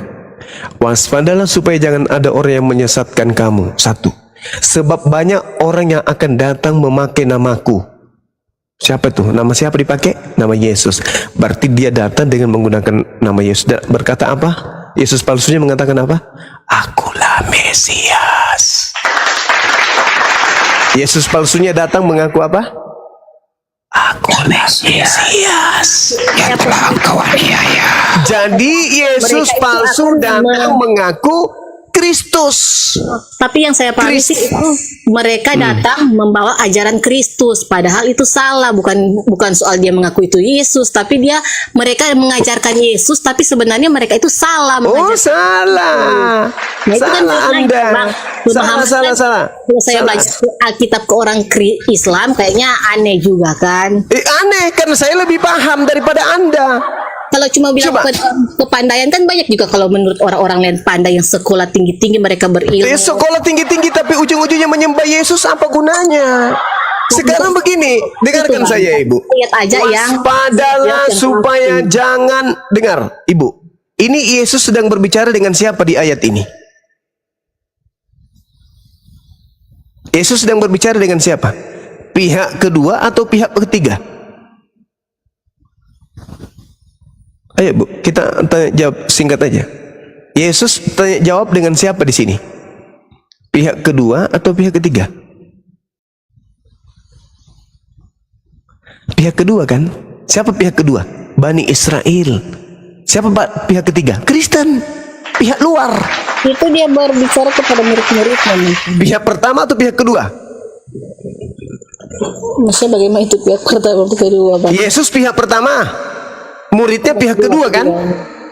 Berarti siapa ini? Bani Israel kan? Betul? Saya tidak tahu soal itu, Bang. Saya cuma tahu Yesus bicara dengan siapa di sini? Dengan pendeta. Inilah aku bilang nggak mungkin orang menjadi Kristen kalau dia berakal. Ini Yesus sedang berbicara dengan murid-muridnya di Bukit Zaitun. Yesus bicara kepada muridnya pihak kedua, waspadalah. akan datang orang menyesatkan kamu, sebab banyak orang akan datang dengan memakai namaku. Terus di ayat 6 yang saya pahami kan ini lebih ke apa kan? Kamu akan mendengar seru deru perang. Yes. Perang. Betul, Ini kan betul. tidak ada kabar-kabar perang kan mengenai Siapa bilang penganiayaan yang dilakukan oleh Yesus, oleh Paulus. Jadi mungkin yang saya pahami sini, kalau saya baca ini menurut pemahaman saya ya, ya ini ya, yang mereka datang ini mereka akan menyatakan mereka Yesus dan mereka Nabi, mungkin Mesias. Mereka akan mengatakan mereka Mesias, terus mereka yang akan mengajarkan peperangan begitu mungkin. Salah Anda Ibu, salah. Yesus kemudian berbicara kepada Bani Israel angkatannya. Pertanyaan saya, apakah murid-murid Yesus mengalami penganiayaan setelah Yesus terangkat? Iya. Siapa pelakunya? Siapa Bang? Saya kurang paham. Nah itulah, kalau pura-pura nggak paham. Siapa yang membunuh murid-murid Yesus lalu mengaku bertobat bertemu dengan Yesus di padang gurun itu siapa? Paulus. Nah itu pelakunya, Paulus lah pelakunya. Jadi Paulus palsu. Bukan, Paulus itu kedatangan Mesias palsu. Coba Anda baca di dalam Matius 24, terus lanjut ke bawah di data nomor 23. Apa kata Yesus? Pada waktu itu jika orang berkata kepadamu, lihat ada Yesus di sini, ada Yesus di sana, jangan kamu percaya. Sebab Yesus palsu dan nabi-nabi palsu akan muncul dan mereka akan. Dia mengatakan di sini Mesias. Mesias kan itu artinya juru selamat kan? Ya, siapa juru selamat yang dimaksud di situ? Banyak kan yang mengaku juru selamat pada saat ini. Yesus ini yang dimaksud Mesias ini kan cuma satu, yaitu Yesus. Emang ada Mesias lain? Maaf ya Bang, itu cuma pemahaman saya ya, koreksi kan. Kayak tadi Abang juga bilang kan Nabi Muhammad itu sebagai juru selamat. Dia kan juga bisa dibilang Mesias kan? Wih, bukan, mana ada Nabi Muhammad disebut Mesias. Mesias itu Ibu, orang yang diurapi Tuhan. Nabi Muhammad tidak pernah diurapi. Mesias yang dimaksud di sini Yesus. Jadi waspadalah kepada Yesus palsu. Akan muncul Yesus palsu dan nabi palsu dan akan mengadakan banyak mukjizat. Abang kan bacanya jangan Yesus palsu atau apa, Mesias sesuai dibacanya Abang baca Mesias. Janganlah bilang Yesus dong. Kenapa saya mengatakan kenapa saya mengatakan Yesus? Karena Yesus sendiri yang menerangkan itu. Makanya baca satu perikop, belajar Bible dulu dong, belajar Bible. Jangan ngotot kalau nggak belajar Bible. Saya 24 jam siang hari saya kuliti ini Bible untuk menyelamatkan kalian. Kenapa saya katakan bahwa Yesus palsu? Sebab Yesus menjawabnya sendiri. Baca nomor 27. Sebab sama seperti kilat memancar dari sebelah timur dan melontarkan cahayanya sampai ke barat, demikian pula lah kelak kedatangan anak manusia. Itu siapa? Yesus. Jadi jangan percaya kalau ada Mesias mengatakan aku ada di sini, ada di padang gurun. Jangan. Sebab aku anak manusia akan datang seperti kilat memancar dari timur sampai ke barat. Berarti yang dia bahas Mesias palsu ini siapa? Yesus. Jadi kalau ada Yesus palsu jangan kau percaya. Sebab aku datang seibarat kilat yang memancar dari timur sampai ke barat. Berarti yang tadi itu siapa? Yesus palsu. Astaghfirullahalazim, ya Allah ya Karim. Yang nyatakan ini yang mereka tuhankan itu Yesus palsu. Ya, yang kalian tuhankan itulah Yesus palsu. Jadi Alkitab ini benar ya Bang. Al-Quran, dengarkan Bu. Yang saya katakan bagi orang Islam Alkitab ini nggak benar kan? Yes, ini bukan lagi firman Tuhan. Ini kan benar Bang. Ya, Al-Quran mengatakan apa kemudian? Al-Quran apa mengatakan? Al-Quran apa? Wa makaru wa makarallah wallahu khairul makirin. Mereka membuat tipu daya, tetapi Allah kemudian membalas tipu daya mereka, dan Allah adalah sebaik-baiknya pembalas kejahatan. Jelas itu. Jadi untuk kemudian menjelaskan uang palsu itu adalah palsu, yang menjelaskan tentang dirinya palsu itu siapa? Bible itu sendiri. Berarti berarti uang palsu itu sendiri. Berarti uang palsu itu sendiri syarat dengan kebenaran. Kebenaran apa? Kebenaran kalau dirinya itu tidak benar. Benar, Bible itu benar atau tidak, Al-Quran benar atau tidak bagi orang Islam, Bible tidak benar. Bagi orang Kristen, Al-Quran tidak benar. Dan banyak juga yang setuju, ya begitulah ya. Tidak bisa orang Kristen mengatakan Al-Quran tidak benar, membacanya aja nggak bisa. Bagaimana mungkin Anda mengatakan sesuatu? Ustadz yang bilang ustadz mereka jadi. Ya ustadz yang mana mengatakan Al-Quran tidak benar? Ustadz yang mana? Mana ustadznya yang mengatakan Al-Quran tidak benar? Enggak, maksudnya kan itu banyak juga kan yang bilang dia murtad, dia dari ustadz. Oh dia... itu dia murtad itu bukan karena Al-Quran, dia murtad karena fulus. Kayak Saifuddin Ibrahim. Nah, itu kan cuma pendapat orang kan seperti itu. Oh tidak bisa, tidak bisa. Kalau dia paham Al-Quran, kalau dia paham Al-Quran, dia tidak mungkin murtad. Sangat pandai sekali, sudah melampaui Tuhan. Oh iya dia begini, dia begitu. Terlalu. Kalau dia paham Al-Quran, mustahil dia murtad. Belum ada orang paham Al-Quran murtad, belum ada. Belum. Sebaliknya, orang bertahan di Kristen karena dia tidak paham Bible. Saat orang belajar Bible, saat itulah orang kemudian akan meninggalkan Bible. Ayo. Ini saya tidak mas benar Bible. Soalnya kan kalau saya tidak paham sih soal kebenaran Bible, sejarahnya bagaimana, kan itu panjang ya mungkin kalau mau dipelajari. Bagaimana sejarahnya Bible ini bisa menurut abang-abang kesal kan sudah ada bukti juga. Kami sebagai orang awam hanya ingin mencari tahu ajarannya aja begitu. Nabi Musa mengenal Taurat, Nabi Muhammad mengenal Al-Quran, Yesus mengenal buku Lukas atau tidak? Yesus mengenal buku Roma, Galatia, Filipi atau tidak? Yesus mengenal buku Matius? Yesus mengenal kisah para rasul? Tidak. Nama Yesus itu hanya dipakai, dijual untuk menyembah Yesus yang datang kepada Paulus. Tapi kalau pemikiran orang awam ya bang, sebegitu yakin murid-murid itu sampai harus mati menderita demi Yesus, itu menurut abang apa itu hal yang bagaimana ya, demi uang kah, demi bukan. Kan mereka sekarang tidak kami sembah, kami tidak peduli mereka. Yang Ibu makanya itulah gunanya belajar Bible. Ulangan 18 mengatakan. Kami kan lebih berpikir mereka aja bisa seperti itu kan pakai hikmat juga kan, pakai akal. Oh enggak, salah. Kita bisa berkorban sedemikian itu kalau adalah salah. Masa mereka bisa berkorban sedemikian itu, banyak loh juga murid-muridnya yang harus mati. Berarti Anda pengikut mereka yang sudah mati itu ya, silakan aja. Ulangan 18 nomor 20 sampai 22. Tetapi seorang nabi yang terlalu berani mengucapkan demi namaku perkataan yang tidak kuperintahkan untuk dikatakan olehnya, atau berkata demi nama Tuhan lain, nabi itu harus mati.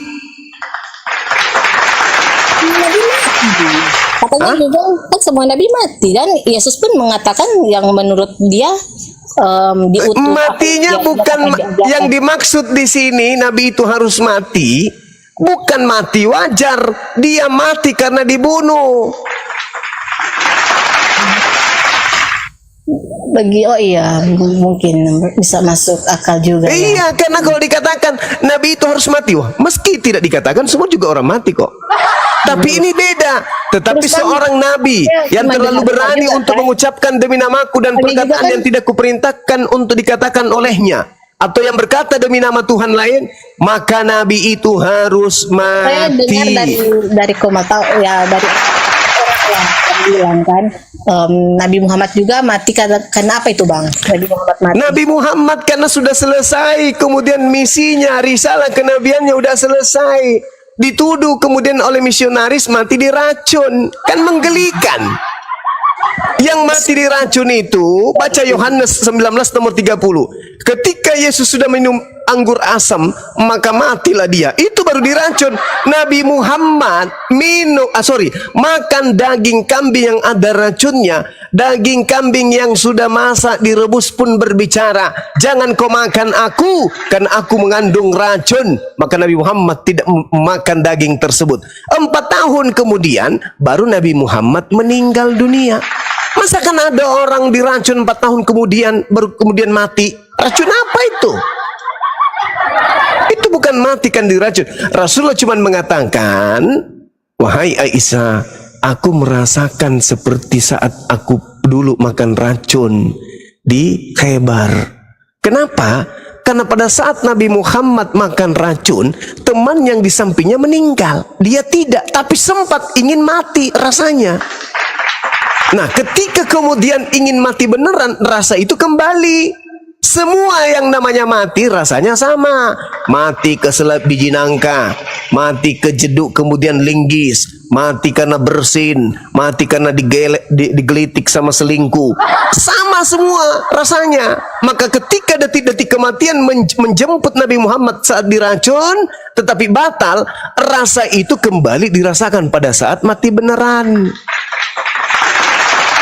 Dituduhlah dia kemudian kayak mati diracun.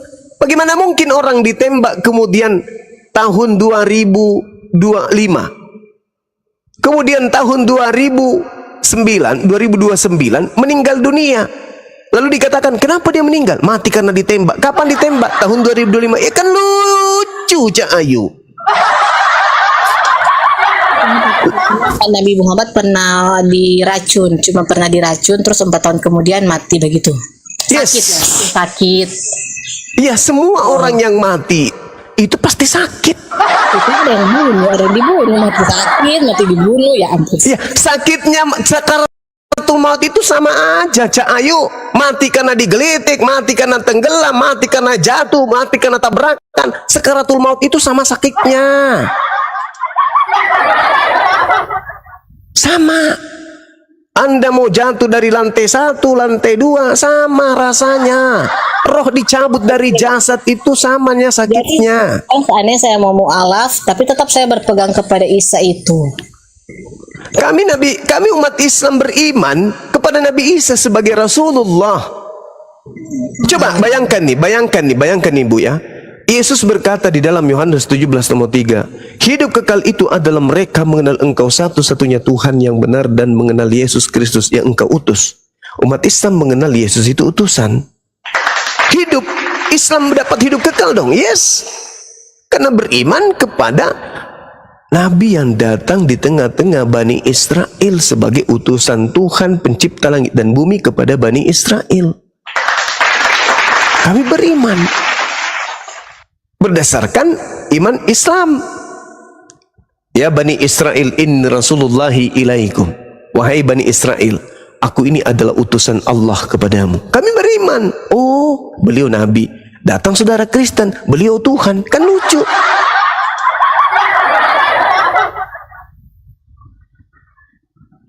Kami inilah pengikut para Nabi, Ibu. Nah itu ada yang bilang jangan mu'alaf, saya harus belajar dulu apa akidah Islam ya itu ya. Itu sih yang saya hanya mau bertanya-tanya. Mereka pikir saya sudah mau mu'alaf, saya kan hanya bertanya-tanya dulu seperti bertanya. Iya, mu'alaf itu iya kan mu'alaf itu ketika sampai hidayah, Ibu. Minimal Ibu buka diri untuk belajar. Belajar. Kan? Dan berakal. Begitu saja, Bang. Baik, Ibu, mohon maaf kalau ada kata-kata yang kurang berkenan. Tahu soal Isa itu sih. Soalnya saya terlalu cinta kepada Yesus Kristus dan iya, enggak apa-apa, Islam mengakui dia sebagai Isa, ya saya juga sangat ya bagus juga. Karena memang dalam Kristen banyak juga pertentangan kan. Iya. Yang pasti Ibu, yang pasti antara antara Yahudi, Kristen, Islam hanya ada satu manusia yang datang di tengah-tengah Bani Israel yang lahir tanpa ayah. Orang Yahudi menyebutnya Yosua, orang Islam menyebutnya Isa, orang Kristen menyebutnya Yesus. Siapakah akidah di antara agama ini yang betul? Masing-masing mari kita renungkan. Nah itu kan kayak mengimani, balik lagi ke iman juga kan Bang? Iya. Ya, tidak mungkin tiga-tiganya benar. Intinya kita menyenangkan hati Allah itu yang adalah Allah juga kan? Ya, tidak mungkin kemudian tiga-tiganya benar. Pasti ada satu yang benar. Soal mengikuti ajaran kan kita juga tahu lah. Semua agama kan mengajarkan kebaikan itu. Tapi tidak semua agama benar. Tapi kalau soal ajarannya kan seperti ajarannya yang jelas-jelas kami baca seperti mengatakan hal-hal kan baik, bagus, benar seperti itu. Iya, tidak apa-apa. Anda mau ikuti ajaran Anda sekarang ini ya silakan saja. Tapi saya hanya bertanya, saya hanya pesankan bahwa Yesus tidak mengenal di luar Bani Israel.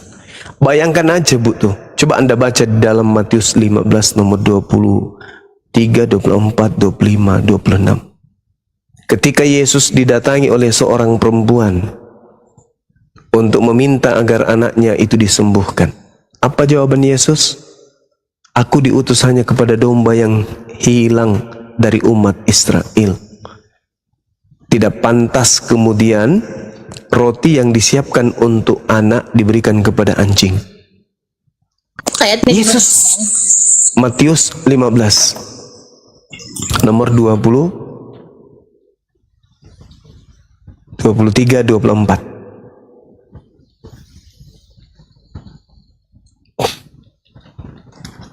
Tidak pantas makanan roti yang disediakan kemudian untuk anak diberikan kepada anjing.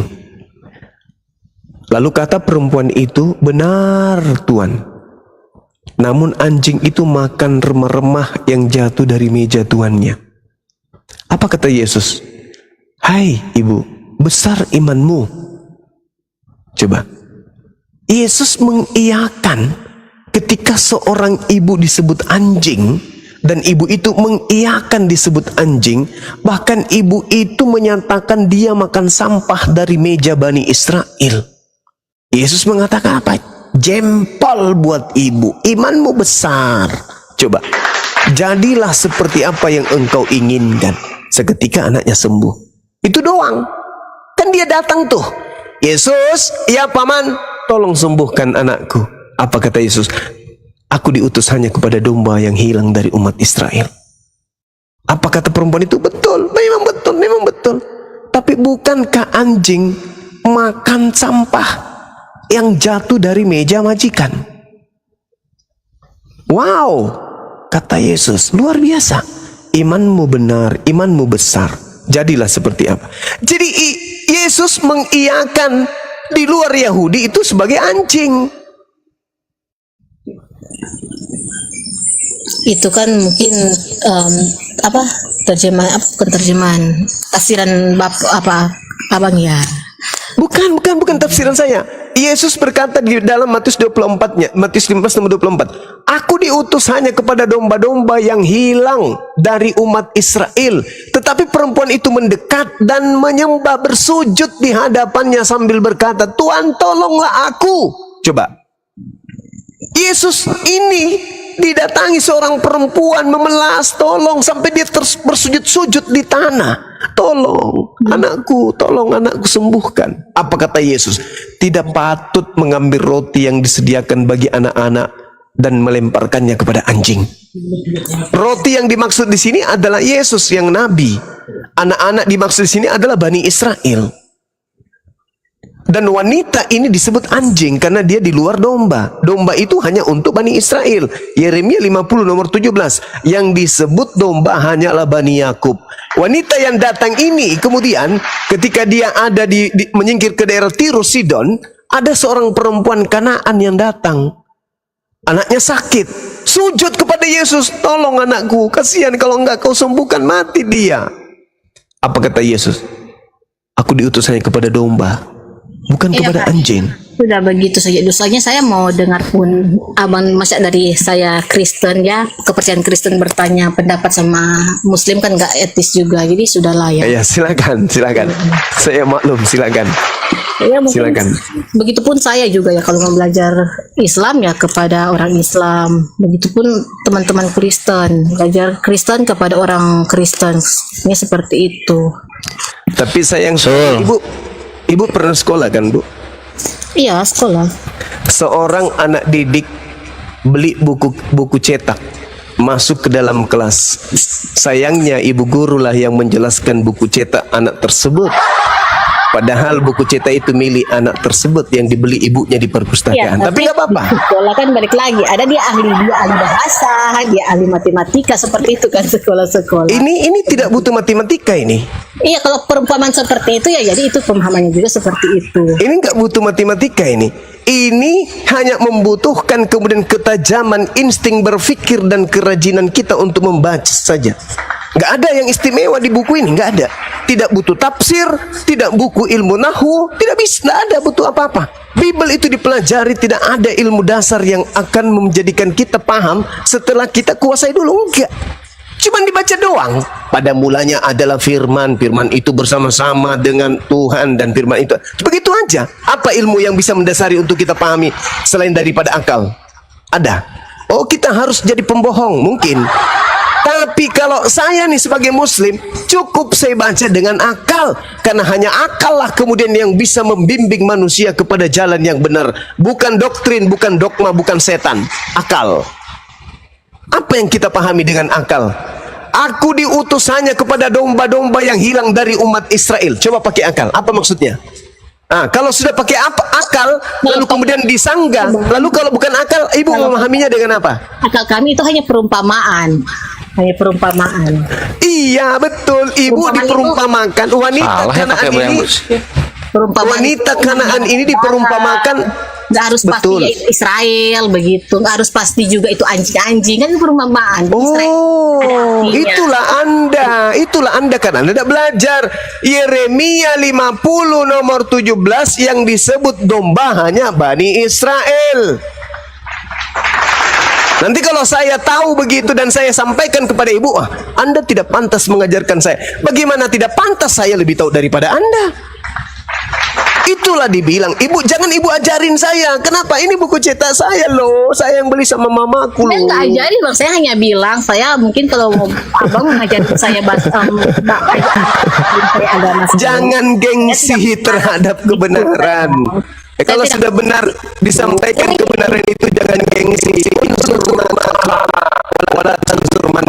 Lihat apa yang dikatakan, jangan lihat siapa yang berkata. Pelajari sebenarnya umat itu banyak yang harus pelajari Al-Quran itu seperti sekarang boleh nggak saya bertanya ke ibu, pemahaman pendeta dengan pemahaman Bang Suma terhadap Bible, pembedanya di mana? Pendeta menguasai ilmu apa yang tidak kuasai Bang Suma? Pendeta pakai iman, hikmat, dan Roh Kudus. Itu yang apa itu hikmat? Bahaya ini. Hikmat itu pikiran, logika. Apakah ibu mengira saya tidak punya pikiran dan logika? Saya tidak tahu. Nah, itulah kamu, itulah ibu. Masakan itulah kamu. Padahal ibu sudah menyadari bahwa saya lebih paham Bible daripada ibu sendiri. Makanya ibu emosi. Bagaimana mungkin saya belajar Bible kepada orang yang tidak beriman kepada Bible? Bukan kayak begitu. Ibu seperti anak TK, anak SD yang punya buku, yang ngajarin saya yang bukan punya buku. Anda mengatakan pendeta punya hikmat. Hikmat apa? Yang pendeta punya hikmat perpuluhan. Ayo. Apalagi yang pendeta punya yang saya tidak punya? Oke, Bang. Justru kalau dibalik, Bang Juma, pendeta tidak punya kemudian sesuatu yang disebut akal sehat, dan Bang Suma tidak punya doktrin dan dogma. Pendeta punya misi perpuluhan, Bang Suma hanya sekedar untuk memberi peringatan. Itu aja. Bang Juma, terima kasih ya. Iya, sama-sama. Aku boleh kasih gelar nggak untuk Bang Juma? Apa itu, Bang? Gelar juara 1 dalam melarang, Bang. Nggak apa-apa, nggak masalah. Alhamdulillah, terima kasih Anda sudah mengatakan Bible Anda karangan. Alhamdulillah, Ya. Masya Allah. Makasih banyak ya Mikana, sengaja saya biarin. Mikana itu Bang. Hah? Mikana itu. Oh kodong, kok rendah kali ilmunya? Sengaja saya diemin. Memang nggak punya ilmu dia. Makanya kita biarin. Bang Juma kena prank. Gak apa-apa. Lemah kali argumentasinya.